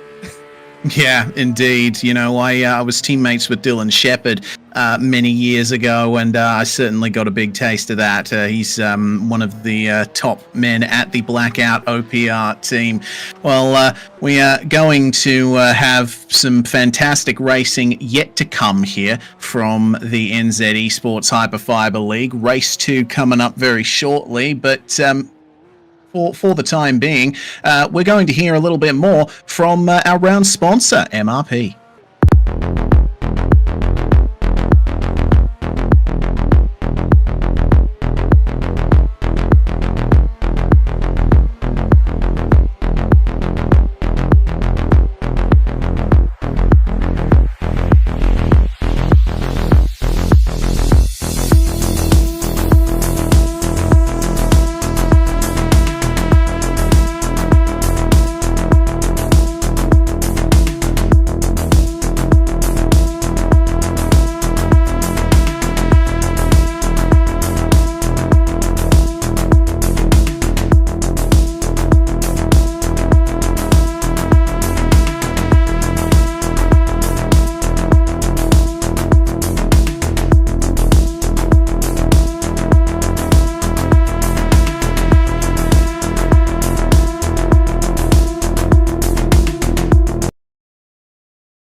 Hello and welcome back, ladies and gentlemen, and thank you for tuning in and supporting our sponsors from Madden Racing Products. They've come on board to really be part of round number 1 of the finals of the New Zealand Esports Hyperfibre League. We also want to say a big shout out as well to the New Zealand Esports Federation. It's been a pleasure to have them on board, not only for the iRacing part of things, but they're also big supporters right across the esports domain. Valorant, Counter-Strike, Rocket League, Tekken, Street Fighter, NBA 2K, and this one, for the first time, is going to be your iRacing Porsche Cup champion for 2024.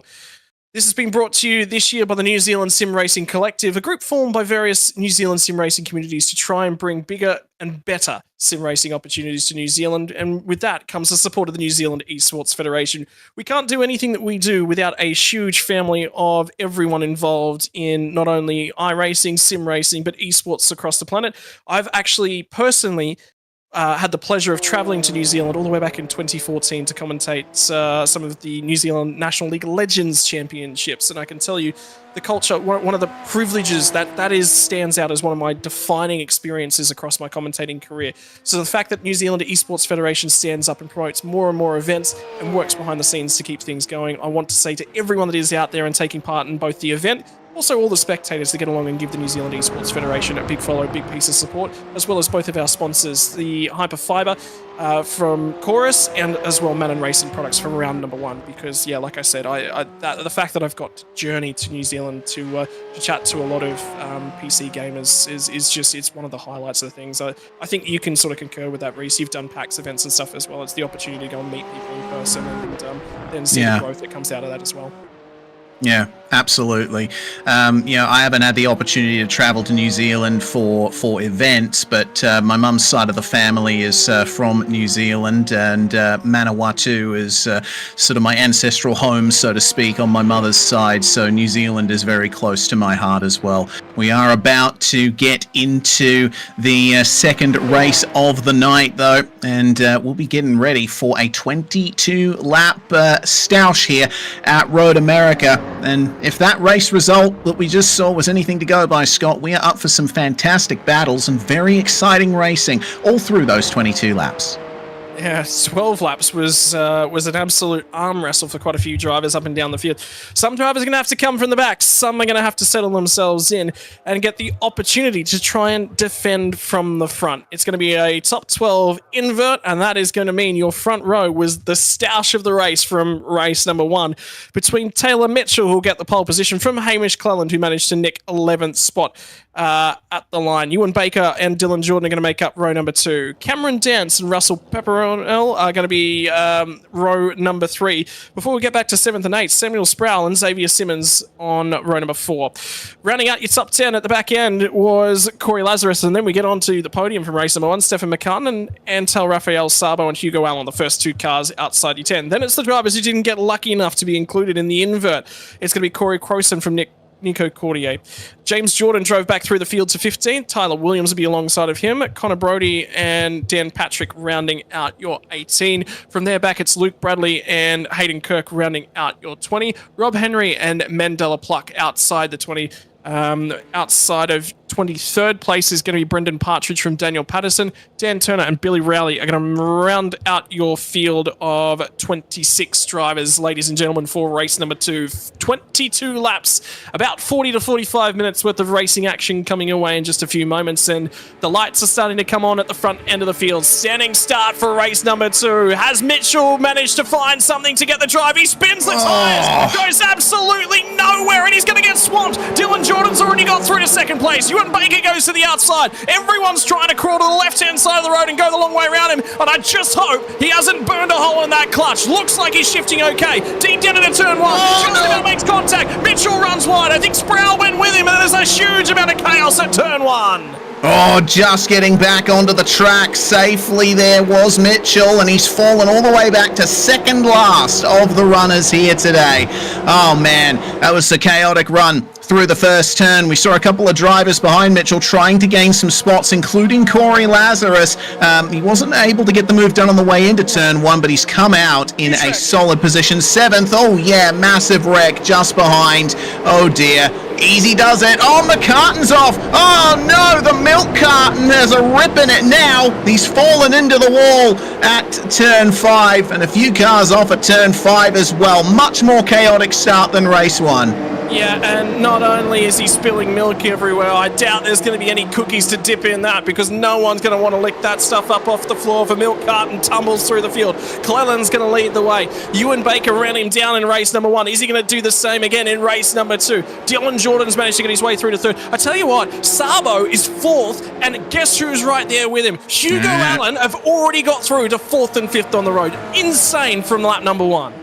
Yeah, that's fantastic stuff. You know, winning sim racing is not just about being fast, it's about being able to pick your moves. But Sabo didn't pick the right move out of the kink there, bit of understeer, and he fell off into the grass. Remember, the tyres are still relatively cold here at the end of the first lap. They're going to have to wait a bit before they're truly in their real operating range, but there could be an opportunity for the both of them here as Dylan Jordan and Ewan Baker running wide off Canada corner, and Dylan Jordan is going to potentially lose the spot to Zabo here around the outside. Could be some potential for a move. Russell Pepperell and Corey Lazarus right there to take advantage as well.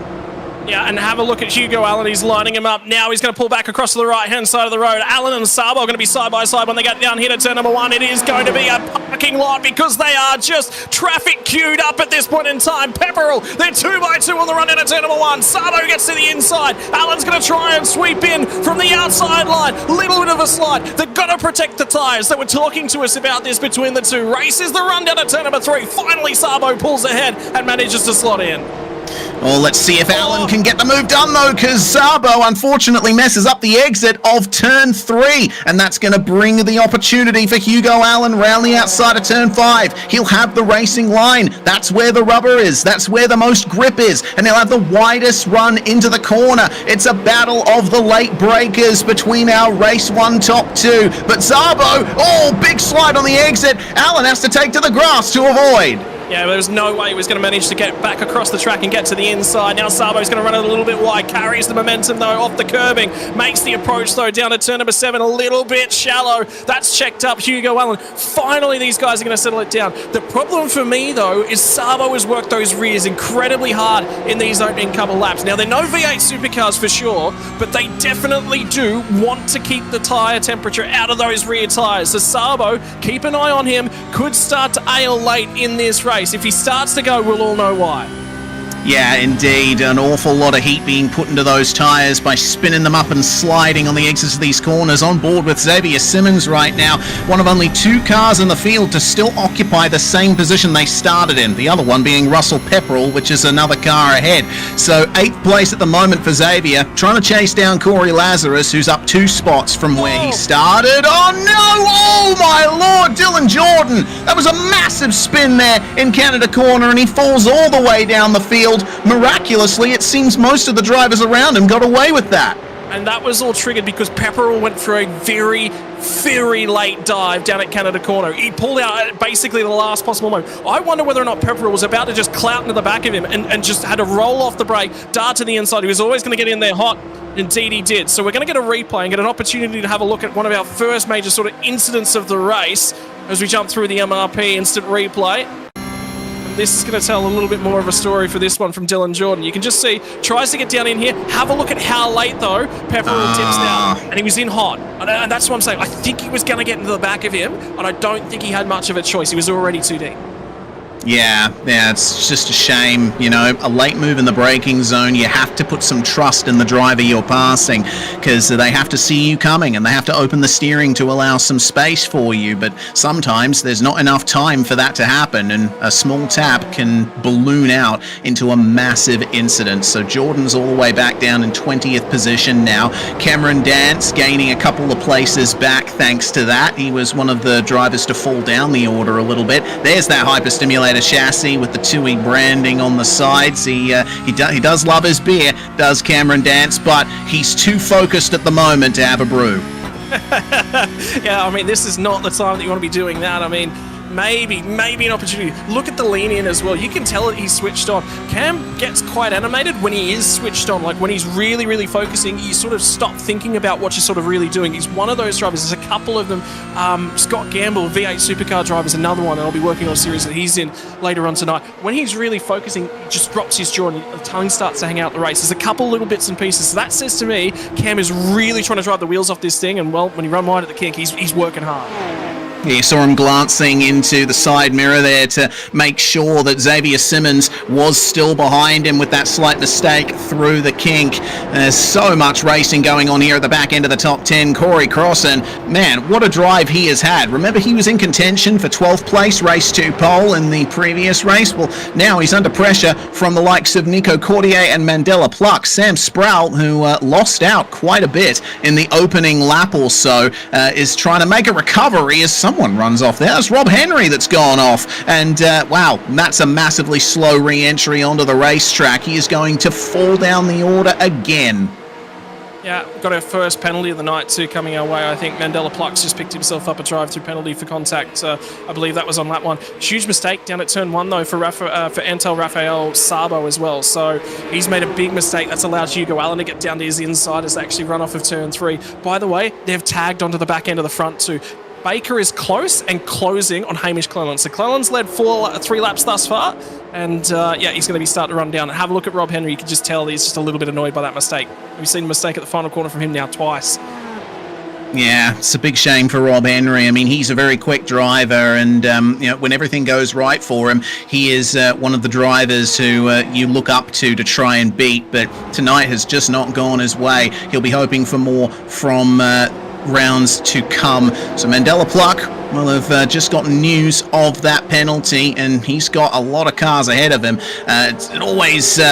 It's always, oh no, oh dear, that was Dance getting turned around there. Contact, I believe, with Nico Cordier. That's going to be huge there for the number 6, and he's going to keep going, but regardless, Dance, one of the big losers of tonight so far, and that's some pretty hefty damage that I'm seeing. Yeah, I do wonder whether or not that rear end might not be out of alignment. That might just be race over, because if particularly in the Porsche Cup car, if it's not all put together at the rear, they are a very difficult car to drive. So I can tell you no meatball for Cam from what I can see, but yeah, she's not looking pretty at the rear. No, certainly not. Well, he's gotten back up to speed. I think he might have just gotten away with it, but there's always that potential. We're going to grab, once again, an MRP instant replay of that incident. So it happened at the Hurry Downs. Dance was on the inside here, and just a bit of understeer, and car on the outside. Front end gets tapped around, and oh yeah, that actually was quite a big impact with the tyre bundles, but I think it just avoided making contact with any suspension components, but we'll have to wait and see on that. Yeah, he's just going to have to survive with it. There's not really much you can do about it. He's just going to keep the car out there, try and bank as many points as he possibly can, and carry on with life, because what's your other option? It's to call time on it. So, by the way, that battle up for the race lead, Ewan Baker's managed to get the job done on Hamish Cleland. That was on the race. I think Cleland might have led the lap, and I think it might have changed hands on the run down to turn number 1. But yeah, she's a 4-way stoush now, and this is an opportunity. If Cleland can just sort of stick with, he's not chasing the toe from Ewan Baker. I wonder whether or not he's just going to see this one on the run down to turn number 5 and just go, hey, this is a good spot. I'm just going to try and hang on to this one. Wow, how about the move though from Sabo, because he just slid through and said, all right, well, look, if it's on the table, well, I guess dinner's up. Yeah, exactly. You know, didn't want to fall behind Cleland and have to take a couple extra corners to pass him. That's valuable time that he could have lost if he hadn't gone for the gap that was there. But now, Ewan Baker is the one who will have to face all of that pressure for the race lead. Hugo Allen could be looking at 2 from 2 tonight and grabbing the round victory, but we'll have to wait and see on that. Let's see what kind of lines they take through the carousel. Allen gives up a bit of time there in the middle of the corner. He was going wide and making it a double apex, as you can do at that corner, and has resulted in a good exit for him through the kink. Yeah, I think that's the key. He's looking to try and carry the speed at the moment, but it nearly ended up with there being an opportunity. I think Antal actually had to grab the brake again just to make sure he didn't get into the back of him. That's not an overtaking opportunity, Antal. And he would have known that one. And I think he got a little bit spooked by it there at one point. Fields all still relatively close together, and we're on lap 5 of 22, I think, is the big key. I think it's everyone's just being a little bit more conservative in race number 2 and focusing on the journey, focusing on the duration. But at the moment, I mean, it was an exit from Ewan Baker, but I get the feeling this is just sort of coming and there's not much he's going to be able to do about it as Alan's going to pop out. Yeah, and just run him as close as he can on the way past, and Antal, is going to try and get it done here at turn 1 as well. Looks like Baker just blended out of the throttle there to let them go. Roughly the same thing that Hamish Cleland did. So now the goal for Baker and Cleland is to stay in the slipstream of these two. But we've seen what kind of pace Alan and Sabo have when they are out in front. I'm expecting them to pull away here. Yeah, it'll be interesting. I mean, Ewan Baker's not really had an opportunity. Remember, he was in the wars in race number 1, and right around probably where the meat of all the racing action was from race number 1. Can't believe Alan's actually going defensive this early. I mean, first opportunity, I guess, for Antal to really race him directly for the lead, but that sort of felt too early for me. If Antal had sent it, all right, yeah, no worries, have it. But yeah, that's going to keep both Ewan Baker and Hamish Cleland relatively close in terms of this battle. And there was a break pinched, but I think it was Alan there as well. So right now, if I'm in any of these guys' shoes, if I'm in Antal's shoes, I just want to feel his mirror. I just want to make him know that I'm here, but I'm saving tyre. I'm thinking about the last 5 laps of this race, not this period. We've already done all the hard work. That's put some energy through the tyre. Got to make sure I've got something to work with and survive with at the back end. Yeah, exactly. Road America is notorious for being a track that eats tyres. There's so much high load cornering that is done at this place, and overheating the tyres is definitely an option. I'm just looking at the weather conditions at the moment, and the track has indeed heated up from race 1. It was around 26 degrees Celsius when we checked in on it before. Now it's up at 32 degrees, and the day is just continuing to trudge on in sim. We're coming up to almost midday in sim time, and that's when the sun gets to be its most intense. So the drivers will have to be very careful to drive as carefully as they can as time goes on. Don't want to get those tyres overheated, because once you do that, the car starts sliding, and once those tyres are overheated, it's hard to bring them back down.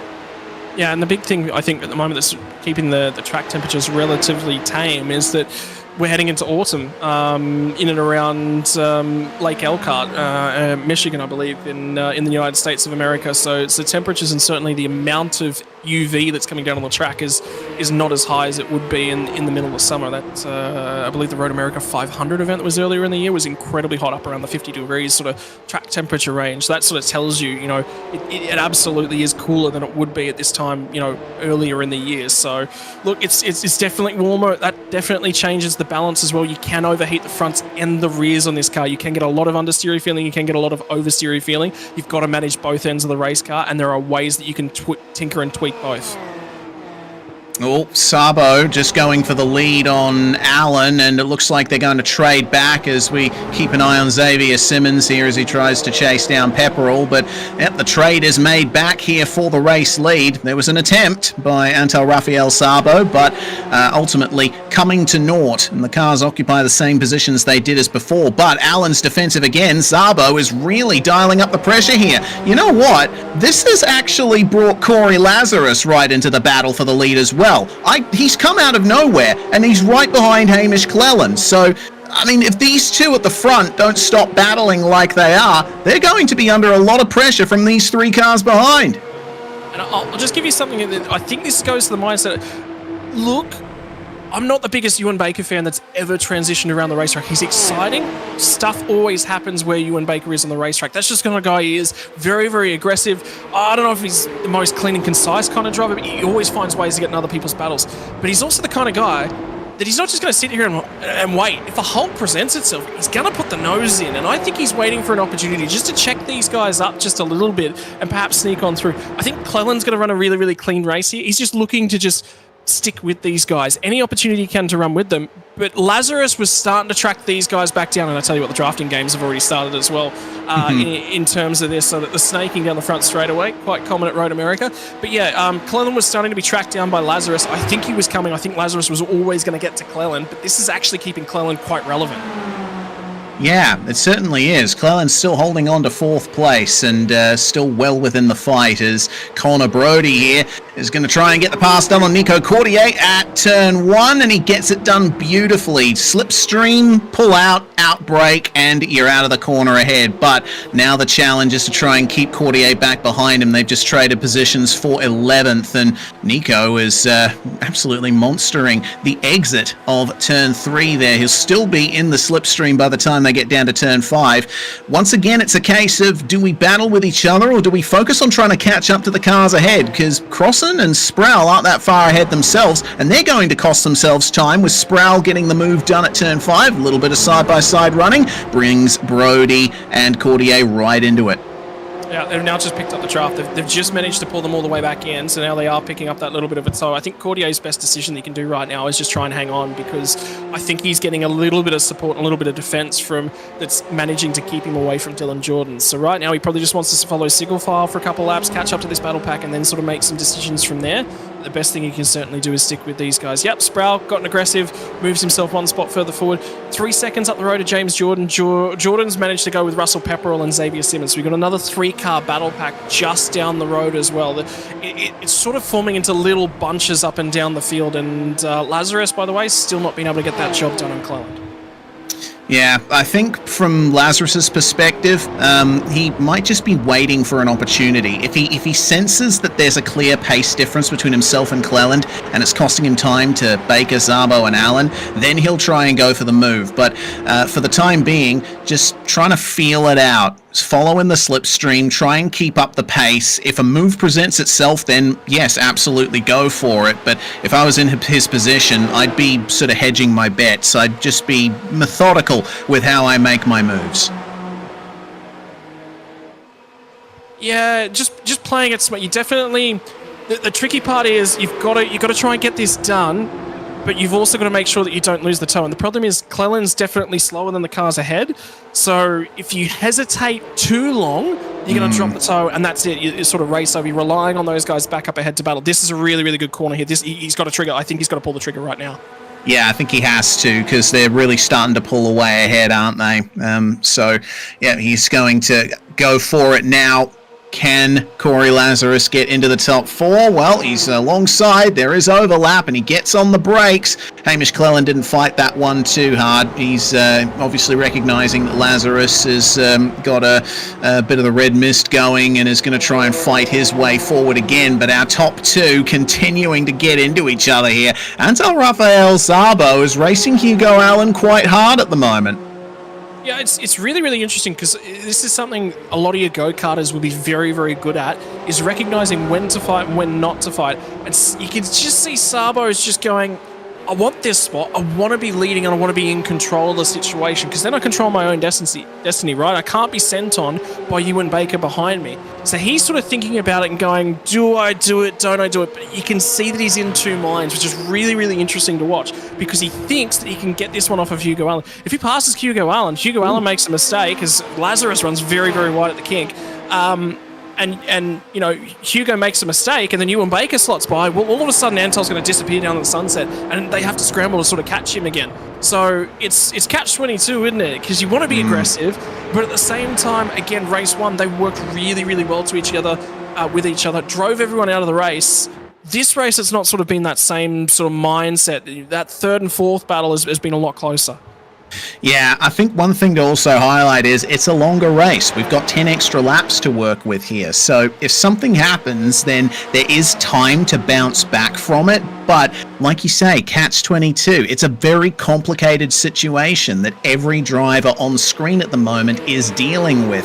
Do they fight or do they wait is the question. Someone who's not waiting is Sam Sproul and Corey Crossan side by side into the first turn here, and Sproul's teammate Connor Brody is going to take advantage. The door opens. All right, I'm going to try and walk through it, but apparently it's getting closed in his face for a few moments. Here comes Dylan Jordan as well to try and take advantage. Off the track goes Corey Crossan. Down into lucky 13th, but down into 14th and then 15th. There goes Stefan McCartan, who's actually made a pretty good recovery from his lap 1 dramas. Yeah, back up to 14th, and look, he'll be sitting there and going, there was a lot of opportunities, something just happened. But that's Porsche Cup racing as well, particularly reverse grid racing. You talked to him about it, and he said, you know, it's tough, it's tricky, it's sometimes things aren't necessarily going to go your own way. He's very, very aware of that. He'll have a look at tonight and just go, what more could I have done?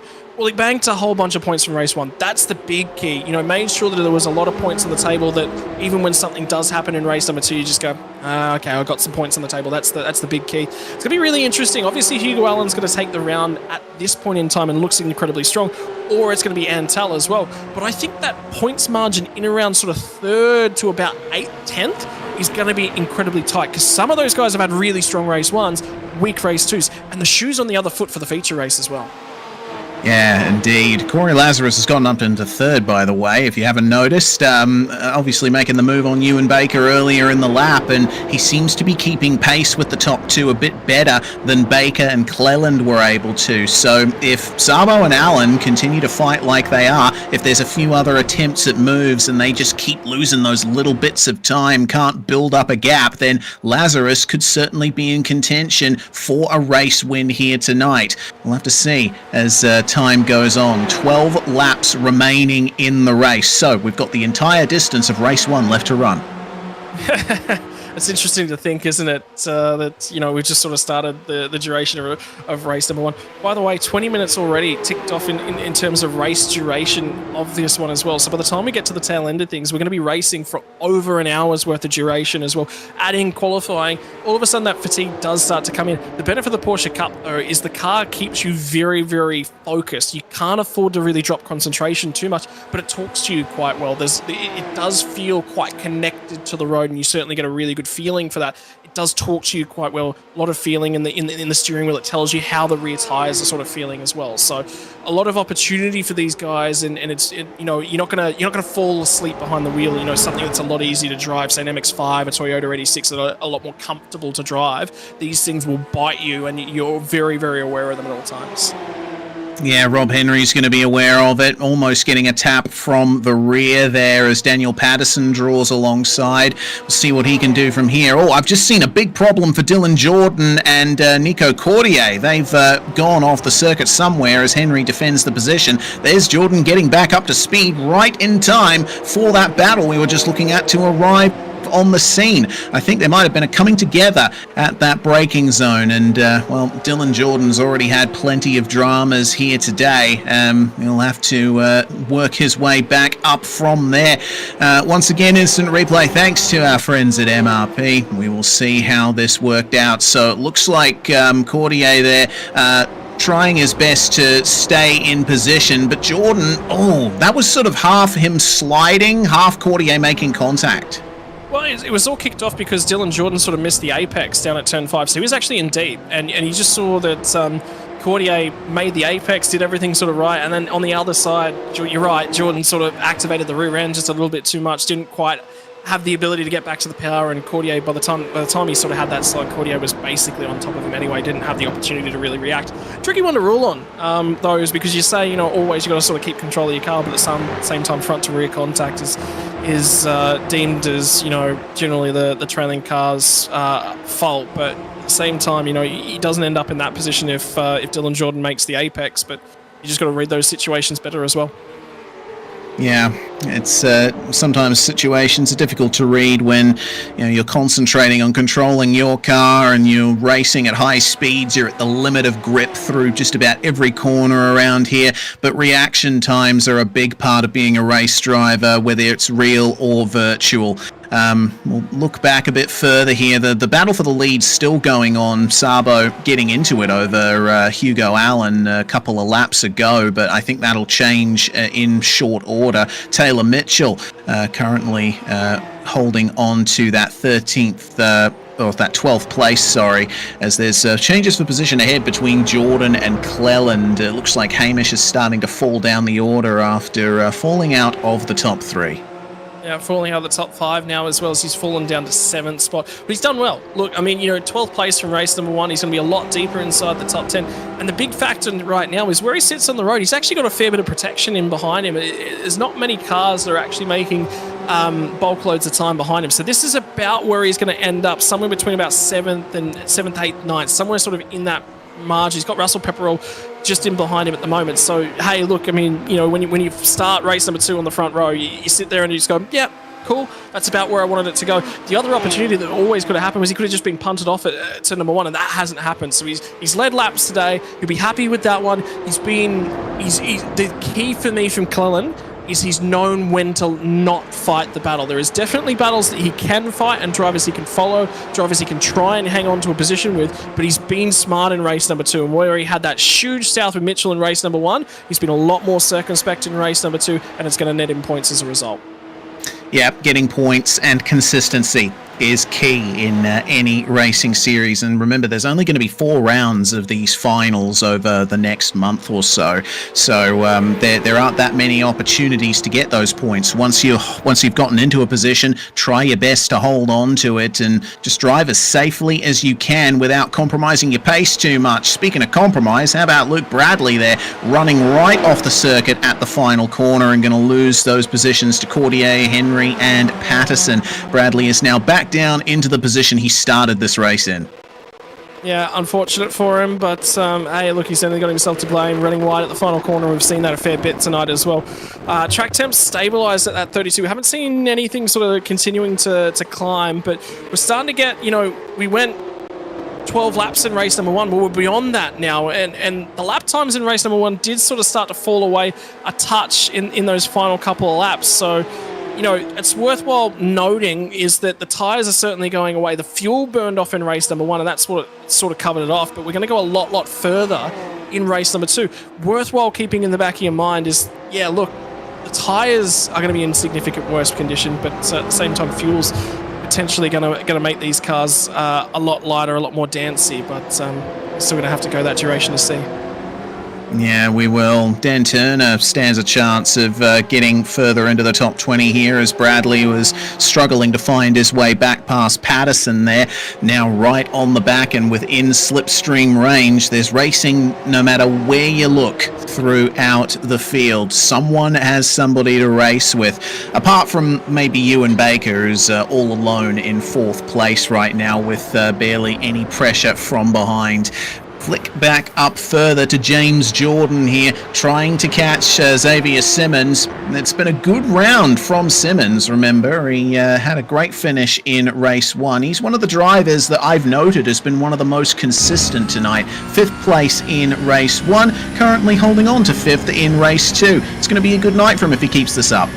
Yeah, but there's still damage to the rear end of that car, so something did happen to him on lap number 1. He's sort of been center punched a little bit, and not brilliantly, blindingly quick in race number 2, but he's also not been slow. You're right, consistent's probably about the right word for him at the moment, as he does defend off from James Jordan. Had to cover him down at turn number 1. Jordan's got pace at the moment. Took about 0.8 of a second out of him on that most recent lap. Says to me, Simmons made some sort of mistake. That's extra tyre temperature. That's extra pressure. And oh, by the way, count Hamish Collins still in this battle pack. Still sits 7th on the road. He's matching with these guys. So not necessarily out of it. And again, he's going to have to cover because here comes Jordan around the outside. Yep, Jordan on the racing line here for turn 5, draws alongside, but Simmons will keep it on the inside, only just, but potential for the over-under there from James Jordan. Wasn't able to get it done, though. And yeah, there's Hamish Cleland right there in the Frog Leap Juiced racing car. So a good consistent run from all of the drivers involved in this battle. And so far, the fighting has been clean. And that's something that I want to highlight. We have had our lap 1 tussles. We have had a couple of crashes and a penalty or 2 thrown some way of a driver. But largely, the racing has been very clean tonight, which is exactly what we want to see. Yeah, and that's the big thing is, Porsche Cups, they're touring cars, but they're also designed to bang a little bit of doors and whatnot. There's been I reckon probably about the right amount of that, because you certainly can get aggressive. You can rub those panels, but at the same time, they're still a GT3 kind of spec car. They do get a little bit fragile at times if hit in precisely the wrong areas. But you're right, there's been not a huge amount of it. But at the same time, I don't want to see none of that. That's not Porsche Cup racing at all. You absolutely want to see those elbows out. Yeah, I'm really, really happy with the standards that come out tonight. Yeah, a little bit of biffo never hurt anybody, but slightly too much, and you're over the line. But I think pretty much everyone in this field has towed that line or driven near it very nicely. So we'll see how this top 3 battle works out. This has been one of the cleanest battles on the entire circuit, and I think a big part of the cleanliness is there hasn't been much change in it in the last few laps. Sabo's still holding on to the lead. Hugo Allen sitting pretty in second, but Corey Lazarus is dialing up the pressure. He has run faster than Sabo and Allen for most of the laps run so far. Yeah, so, I mean, he's right there, right in the picture, and he's not going away. I think that is the big key. If he can just keep relevant, again, remember what happened from race number 1 between our front 2, is that they really squabbled and they really fought with each other on that final lap. He's going to be there to pick up the pieces. This time, Sabo's got control. Albeit we've got 8 laps, we're under 8 laps, we're going to be about 7.5 laps left to run as we get to the midpoint of this lap. But he's there, he's keeping himself in contention, and now Hugo Allen's the driver that's sort of forced to go on the front foot. The thing is, anything can still possibly happen from here, and Ewan Baker's only a couple seconds back down the road. Don't count him out of this one yet.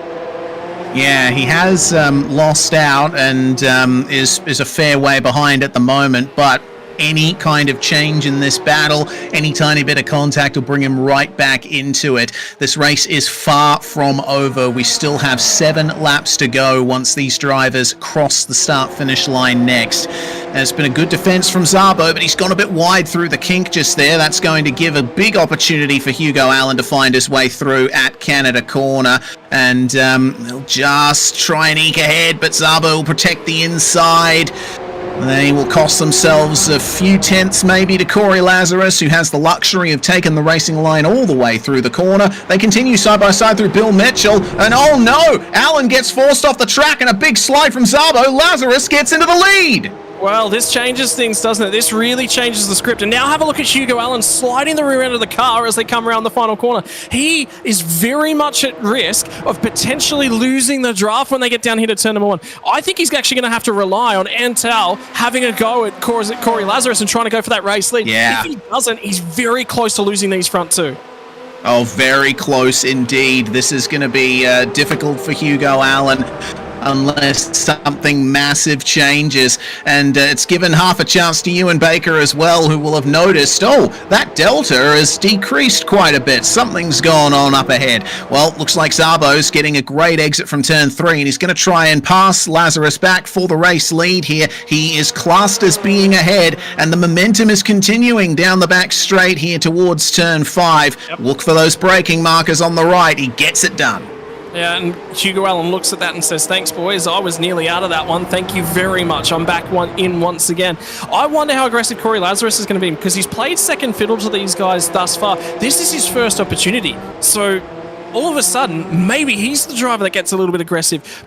Although, maybe he starts to get defensive as well. He just tries to hold back Hugo Allen, protect himself, then has a crack on the final lap of the race. We're still quite away from that at the moment.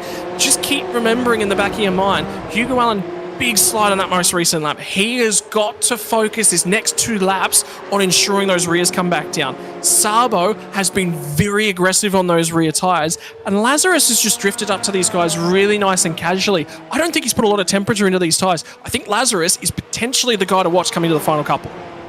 Yeah, the crucial thing is, what do you have to fight with at the end? You know, you can be the fastest man all race long, but if you've burnt through your tires and you end up losing the spot on the final lap, then it was all for nothing, really. But in Corey Lazarus's case, keeping an eye on his tire temps, just not overdriving the car, nailing every entry, exit, and apex, and he's put himself in a prime position to potentially take victory. But yeah, keeping an eye on Szabo there. He certainly has been aggressive over the course of this race. He's trying his best to break the draft. One thing that I've noticed, he's been having trouble with his corner entries at the kink. You know, that time through that lap, not the first time we've seen him run completely off the track at the fastest corner on the circuit. Yeah, and the tricky part is as soon as you run off there, you're compromised all the way down to Canada Corner, so it will make him vulnerable. How's he going to handle that with the race continuing on? Again, track temperature just climbed another degree, so there goes a little bit more heat in terms of the tires. The big key, though, was Corey Lazarus, and all of that was wide on that corner last lap. Turn number 3, missed the apex completely. That set up Antal to get back to the head end of this pack. The problem is, I said Lazarus might have tried the best able to sort of rock and roll these punches, might have best side of anything. He's not thinking that way. Alan senses front and he gets to the inside as he forced Lazarus to go deep. Well, Lazarus did go very deep, but controlled it nicely. Is he underdriving that car just a little bit? Don't know. Update as well, Daniel Patterson incident with Nico Cordier. He's going to be forced to take to the pit lane for a drive-through penalty. Yep, that's only the second penalty we've seen all night. That again goes to show just how clean the action has been. The only other driver to get a penalty has been Mandela Pluck for his contact with Tyler Williams back on the first lap of this second race. No penalties from race 1, which it really stands out to me. Race 1 being the sprint, you'd expect the drivers to be way more aggressive and there'd be more potential for penalties. But yeah, this is an absolute class field that we've got here. Well, the thing is, Reese, they were more aggressive in race 1. They just weren't making the contact, so it was actually really, really well done. The right amount of aggression, everything sort of pulled off again. Really, really happy with the driving standards that we've seen tonight because it wasn't... You were right, you've got to be aggressive, and I feel as if they could have certainly been more aggressive, but I think it met the circumstances that was in front of them. And we've already talked about not dropping the draft. Hugo said that. McCartan said that. You've got to not drop the draft around this track. It's so important to keep yourself relevant. So what that says to me is they did it perfectly. They sort of met their circumstances really, really nicely. And then we saw that amazing battle between Cleland and Mitchell finish off race number 1. Race number 2, circumspect. But that's the key for longer races as well. We're now down inside the final 5 laps of this race as well. And it's meant that we've got this awesome battle for our top 3. And Corey Lazarus just continuing to bring the lap times down there at 2:07.5 on that lap, new fastest lap, with Szabo running 0.3 slower and Hugo Allen 0.4 slower than that. Lazarus is far and away the fastest car in the top 3, but it's a case of picking your moves. Lazarus has driven a pretty sedate race by the standards we've seen at the front. The battles we've seen between Antal and Hugo, they've been pushing the limits and they went over the limit. That's exactly what put Lazarus into this position. Corey's just been minding his own business and it's paid off for him. Yeah, and it's probably worth noting a few drivers towards the tail end of the field. Remember how we were talking about Cameron Dance? I mean, he's still in this race. He actually got back to 21st spot. Done a phenomenal job. Stefan McCartan, though, inside the top 10, right? Inside the top 10. He was dead last on lap 1. Sits 9th on the road. The problem for him now, 5.5 seconds down the road to the next car. It is Russell Pepperell. Pepperell's getting a lot of drafting assistance, but McCartan is extremely quick through the middle sector. He's going to have to take a second lap out of these guys. But 4-car train, if they start to squabble, he's still in with a shout. Certainly is. I'm very impressed with the recovery from Stefan McCartan. And remember, when he went off on lap 1, he got into the wall as well. That car has damage. He's been driving with damage to the front right all race, and it hasn't affected his pace all that much. He's been driving around that small damage that he's gotten, and it's really paid off for him with all of the chaos happening in the midfield. Yeah, so, I mean, the other thing is being able to pull the trigger on moves with a little bit of less downforce is sometimes really, really tricky because you miss it.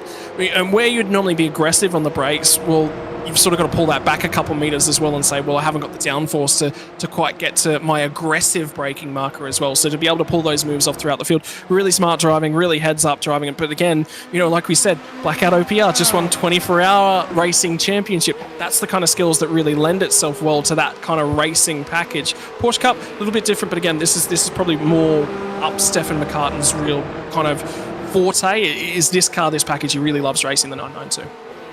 Certainly does, and it seems Xavier Simmons is liking it as well. He's still holding on to 5th place over James Jordan. James up 9 spots from where he started. The only other driver to make more of a gain in this race is our leader, Antal Rafael Szabo, who of course started in 11th. Looks like There might be a chance of a move at turn 5, but it's a bit misleading when you're looking at it from exterior cameras because the track bends to the left a little bit before the braking zone. Sometimes the quicker line through is just a straight line, that sort of left bend, and it may seem like a car is making a move, but they're actually not. I think Simmons still has the slight advantage in this battle, but Jordan will have the slipstream and he'll be taking advantage of it when they get to Kettle Bottoms. I think the big key is now going to be making sure he maximises he's close, and this is the closest that Jordan's sort of been over the last couple laps. Really good mid-corner pace that time through, but he just missed getting to the gas. He got to the gas just a fraction late on the run through the carousel that time. Now he's sort of starting to carry it back. They get to the kink here, another lift off, but the car ahead runs a touch wide. Yeah, he just starts making it back now. So that bad exit takes him about half to 3/4 of the straight length before he starts pulling it back in. That's the big key. The key for me, though, for Jordan, very strong under brakes. He's making a lot of times on the entry of the corner. It's the middle and exits that he's failing. Yeah, and the middle and exit is so important around here if you want to get a move done. Super long straights mean that if you're narrow on the way into a corner and your exit is compromised, then you lose out massively. But that was a good exit right there from James Jordan. He used all of the curb on the exit of the final corner, and you see that Simmons is trying to break the draft here. He's running to the inside. He knows he has to go defensive for turn 1. 3 laps to go here in the feature. And Simmons will keep protecting the inside line here. Jordan not able to draw alongside. I think one of the key factors right there was you saw Xavier Simmons looking down as well. There's something in the background. I wonder whether or not there's a pet or something that's just crawled up and sat down next to his rig. That's what it looked like, if I'm going to be honest. Either a pet or a cable. I'm going to say maybe a cable alongside the rig. So there's something not 100% right now for Xavier Simmons. There is something distracting. That's going to present an opportunity for Jordan as well. He's really closing right now. Yeah, he'll be on the racing line again for turn 5. Is there any switchback? No. I think James Jordan is just biding his time here. He might be waiting until the final lap to make his move.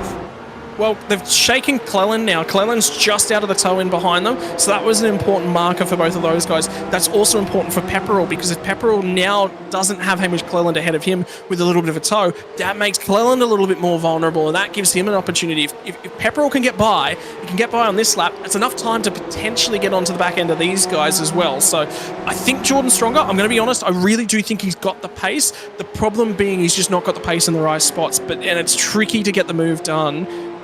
What it does so say is for Jordan is for some of the other tracks that we've got on the calendar, that late braking potential, that's really going to come into his forte. Yeah, certainly is. Well, through the kink once again, a little bit more curb usage on the exit there by Jordan. He's definitely got the line better than Xavier Simmons at the moment, but still not close enough for an outbraking maneuver at one of those characteristic heavy braking zones around this circuit. But again, wait until the final lap. I think that's when we're going to really see James Jordan go for it. Meanwhile, this has been going on up the front pretty much the whole time. A lot of weaving to break the draft from Antel Rafael Szabo, and that's something that always raises my eyebrows when I'm watching racing. It makes sense why you do that. You weave, you break the draft, there's not much of a chance for the other driver to slipstream, but you're compromising yourself a little bit as well. You're weaving, you're actually making the distance you travel down the straight slightly longer. You're costing yourself a tiny bit of pace. It's another balancing game that you have to play. Well, you also create more friction on the tyres as well, and I think back to a recent moment at Sydney Motorsport Park, and pole position was actually decided in the V8 supercars by like 100th of a second back there, and I think it was Di Pasquale, whoever it was that got the pole position, actually said, I actually made a conscious decision to drive on the line on the right-hand side of the road. Less friction on the painted surfaces was something he was actually thinking about. Now, it definitely does come in to these sorts of things, because your speed that you carry through the turns, you can see it when you do NASCAR races, IndyCar races. This is one of the big things that we practice as IndyCar drivers, is minimizing wheel input to minimize tire scrub. So it does have an effect, is relevant, but breaking the toe just, again, plays with the mindset. It's so crucial, I think, to do, because it tells everyone, hey, I'm going to be defensive here as well. But when I'm a watching trailing driver, I always love seeing somebody breaking the toe. It says, I've got him. I'm in his head already. Yeah, exactly. I think that's what Corey Lazarus will be thinking, to say nothing of Hugo Allen as well, who still has a chance of getting back into second place if everything goes right here. Oh yeah, it is very close. Lazarus is going to have to go defensive here. Allen is going to draw alongside, but to the apex first is Corey Lazarus, and he's got all of that curb to use to maximize the exit too. So he is in a slight bit of trouble, but I think for the time being, Lazarus will be safe. But you notice how much of a gap that Szabo has gotten here in that second half of the lap. He has a great advantage as they're coming across the line for the white flag.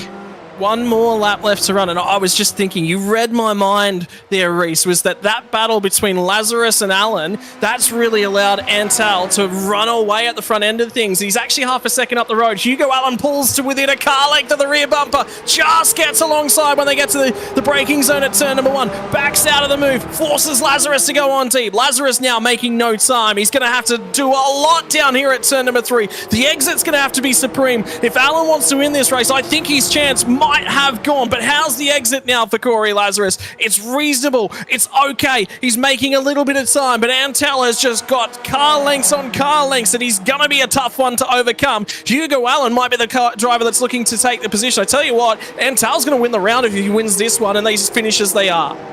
Yeah, this is a great position for Antal Rafael Szabo to be in. They all managed to avoid too much sliding on the exit of turn 5, but now here's where a lot of the time can be made up. This is the quote-unquote twistier section of the circuit. The straights aren't as long. There's more time spent in the corners.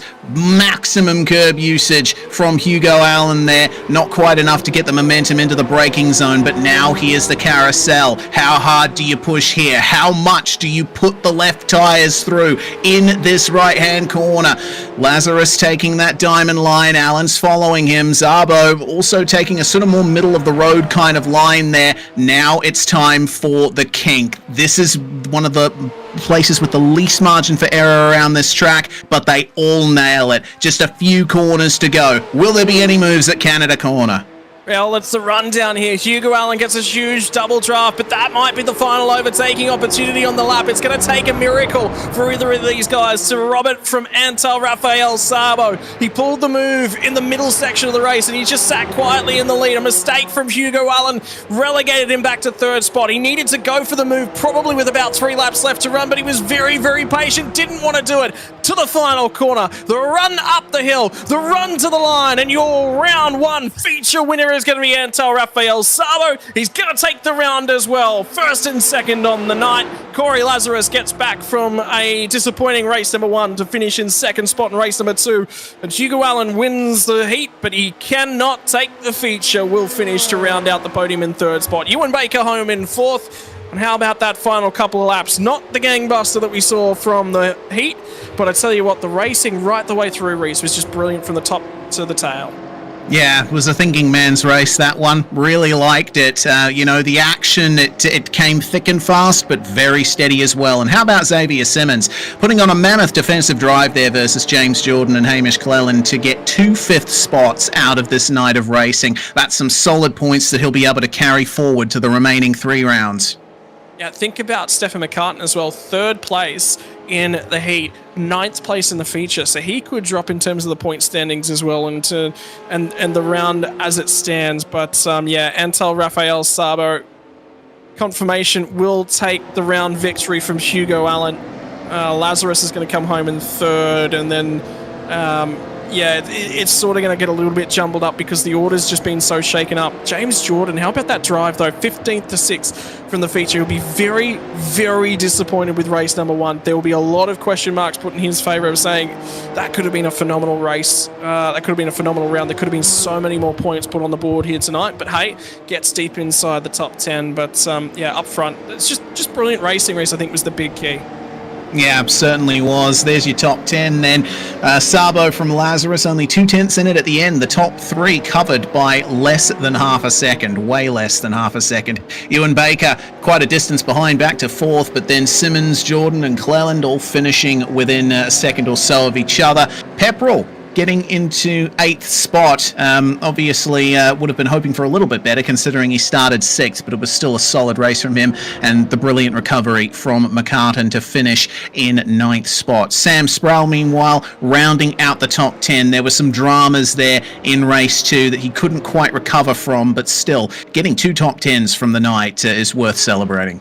Yeah, absolutely. That comes with a whole bank of points. We're going to get the opportunity as well, ladies and gentlemen, to have a chat to our round winner. And we've already managed to speak to our race 1 winner with Hugo Allen, so we might just have a quick chat to Corey Lazarus as well. Confirmation of championship standings. Well, after a first place from race number 1 and a third place from race number 2, Hugo Allen misses out on leading the championship by 1 point. Antal Rafael Sabo manages to take a second place from the heat and leads the championship with the race win from the feature. 51 points, plays 50.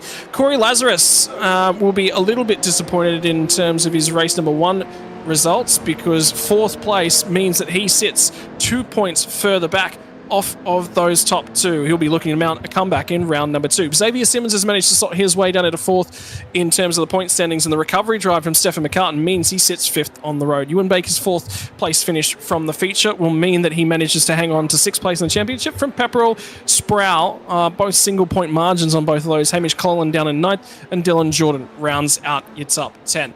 So phenomenal racing action from everyone involved there, and now the celebrations, let them begin. And Sabo is thoroughly enjoying that one.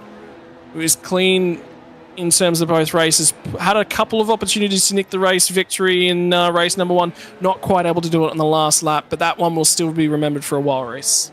Oh yeah, certainly will. Just, I mean, we've already said it many times. Brilliant action all through the night. And the NZ Esports Hyperfibre League getting off to the best start it possibly could, in a broadcast sense, of course. These are the finals of the tournament, and we've already had plenty of racing go on off the air over the last few weeks. It all comes down to this.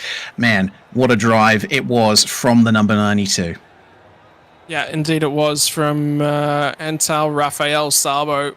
Strong performances from qualifying series, and manages to stick it in for a very strong round number 1. He's going to be the driver that everybody is going to be chasing as we head through the 4 rounds that are going to cap off the series here for the New Zealand Hyperfibre Esports League. It'll be the big one. Ladies and gentlemen, we're going to take an opportunity to chat to tonight's second place from the feature race, finishes 3rd on the round. Corey Lazarus now joins us up in the booth. Corey, tough racing in race number 1. Didn't necessarily get away as cleanly as you necessarily would have liked. That led to falling back and just being amongst all the goings on from that first race, and that was the big key. You just couldn't get clear at the front of the pack. You didn't have the opportunity to latch onto those leaders.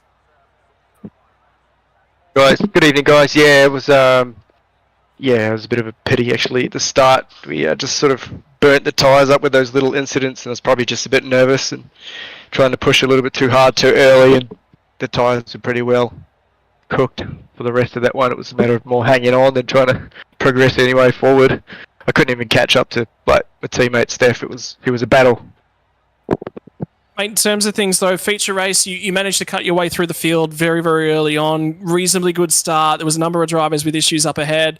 But the thing about Porsche Cup racing and inverted fields is they can be a little bit of a lottery, but you also sometimes feel in control of your own destiny. Like you said, your teammate Stefan McCartan just didn't get the opportunity in that feature race, but that sometimes goes in your favour, as it has done here tonight. This is true, yeah, and the feature race was very taxing emotionally and mentally. It was those two boys, Hugo and Antal, are just so fast. It was a really tough one. Yeah, I got lucky with some traffic and had a good spotter in my ear, just keeping me cool, and it was a good, really enjoyable, good race. Mate, in terms of things, I'm going to give the floor to you. Who would you like to give a shout out and thank you to here tonight? Yeah, thanks to everybody that's putting on the broadcast tonight. I'm sure you're doing a great job, and the event organisers for organising it, and obviously my team, the Bopar boys, everybody behind the scenes. They will know who they are. They've been terrific in the lead up. Lots of support, and That's about it. Yeah. Thanks very much, guys. Thank you very much for your time, brother, and we'll see you again next week for round number 2. We'll take one step further forwards in terms of our round standings, and we'll have a quick chat to Hugo Allen, who's on standby now. Yeah, he is indeed. Welcome back, Hugo. Well, things didn't quite go to plan for you in race 2, but still second out of the round. All up, I think, a pretty good night. Yeah, that's good fun. Good racing with those couple of boys. They race pretty well. So yeah, no, it was good fun. Yeah, just enjoying being in a competitive series again. It's good. Yeah, things did get a little bit over the line in your battle with Antal in race 2, but I suppose that's going to happen. I suppose part of it is due to the nature of the track as well. It can be very hard to run side by side here. Correct. Yeah, it's reasonably narrow, this track. You're right. And it is. Yeah, it can be hard in places to run side by side, but at the same time, like, you know, it was good hard racing, and I certainly wouldn't have done anything differently. I was just doing my thing. But yeah, I guess we'll just let the stewards look at that one if they want. But look, it may have been netcode. I don't know what it was, but good racing. I'm enjoying it. Yeah, as you say, it's not ideal to finish third with the point system and have Antel finish first, because it gives them a point in hand. But yeah, it is what it is. I'm just having fun, so happy me. Yeah, no complaints from you there, Hugo. Well, next week we go to Hockenheim Ring for the second round of the finals. What are your thoughts on that place? It's a very flat technical circuit, very different to Road America in many places, but I think the slipstream's still going to be pretty important there. Yeah, exactly the same. Exactly the same down the big straight, and then coming out of the hairpin as well. So, I looked at the calendar. I thought it's going to be one of those. It's going to be one of those series where it's not necessarily who's got the most pace, who's going to win, but it's more about who races the best and who stays out of trouble. So, look, I look forward to Hockenheim though. Good track, and special track for Porsche as well. Yeah, indeed it is. The Porsche Experience Centre is at the Hockenheim Ring. Well, thanks very much for joining us once again, Hugo, and congratulations on your results tonight. Hopefully we'll chat to you again next week. Thank you, mate. See you next week. Hugo Allen, the heat winner and second for the round there, Scott. And finally, it looks like Antal Sabo is going to be joining us very shortly here, the round winner of the first round here at Road America. Antal, mate, congratulations on taking away the feature race victory and as well the $200 voucher from Manon Racing Products, mate. Winning the feature race was quite crucial, but Hugo also had to finish third in that one as well. The battling between you two right across the night was just supreme. Lots of room left, little bit of paint traded, just so much respect for each other. And he said the same about you. You guys have raced each other for such a long period of time, and it's always been close, tight, and tricky as well. I've always loved racing Hugo. He's always been awesome to fight side by side with. Yeah, there's always a lot of respect between us, and yeah, history will show that. He's a super fast driver, so I'm just having a lot of fun, really, driving up top. Yeah, having a lot of fun. Very interesting car to drive, too. Mate, in terms of things, Road America to start off the season, there was a lot of support, actually, we saw from the YouTube chat as well, coming in to say, hey, man, where's Antal gone? Because in qualifying, that last lap of qualifying, you left it to the dying stages of the second of the session because you were set up to start outside the 20s, mate. How were the nerves in quali? Yeah, unfortunately, so I rolled it in very easily. I lowered the car in very easily with managing the temperatures and the tires, because it takes a while for the car to kick in. So I was just sort of getting in the groove, getting the car in the right window. Unfortunately, my first real push lap, I had a massive lock up, which screwed one of my inside tires, and then I had to take about a lap or two for it to come right. So left it to that last lap. It was a little bit too close for comfort, but glad to pull it in second anyway and have a good start in that first race, heat one. Mate, the big moment from that first heat race was the contact with Hugo on lap on the final lap of that first race. Looking for the big switchback, didn't pay off in race number 1, but I mean, you guys had the opportunity to go at it in race number 2. So like you said, a lot of respect that's been shown. Not afraid to trade paint, I think, is the big key from you guys. I'm assuming at the end of these sorts of things, it goes wrong. You've got the respect level for Hugo. Should it go wrong later on in the season, say, hey mate, look, that's racing. I'm sorry. You're sorry. Let's go again. Yeah, of course. It's the trading paint thing, but as long as you don't taking each other off the track. That last one, the tires were getting really hard to manage. We were trying to fight. We had Corey on the backside of us, and we were just trying to sort of settle our positions. Unfortunately, the tires didn't hang on for me, so we both sort of ran off track, but we got ourselves back together, and we still got a good result for the team. So happy days. No one's in the fence. No one's in the barrier. But no, there's always going to be a lot of respect between me and Hugo, and yeah, with the fighting hard side of it, really showing. So I hope that put on a very good show for everyone at home. Mate, finally, the floor is all yours to give the thank yous and sponsor shout outs that you'd like to hand out. Big thank you to MRP Sim Racing for having me aboard for another season.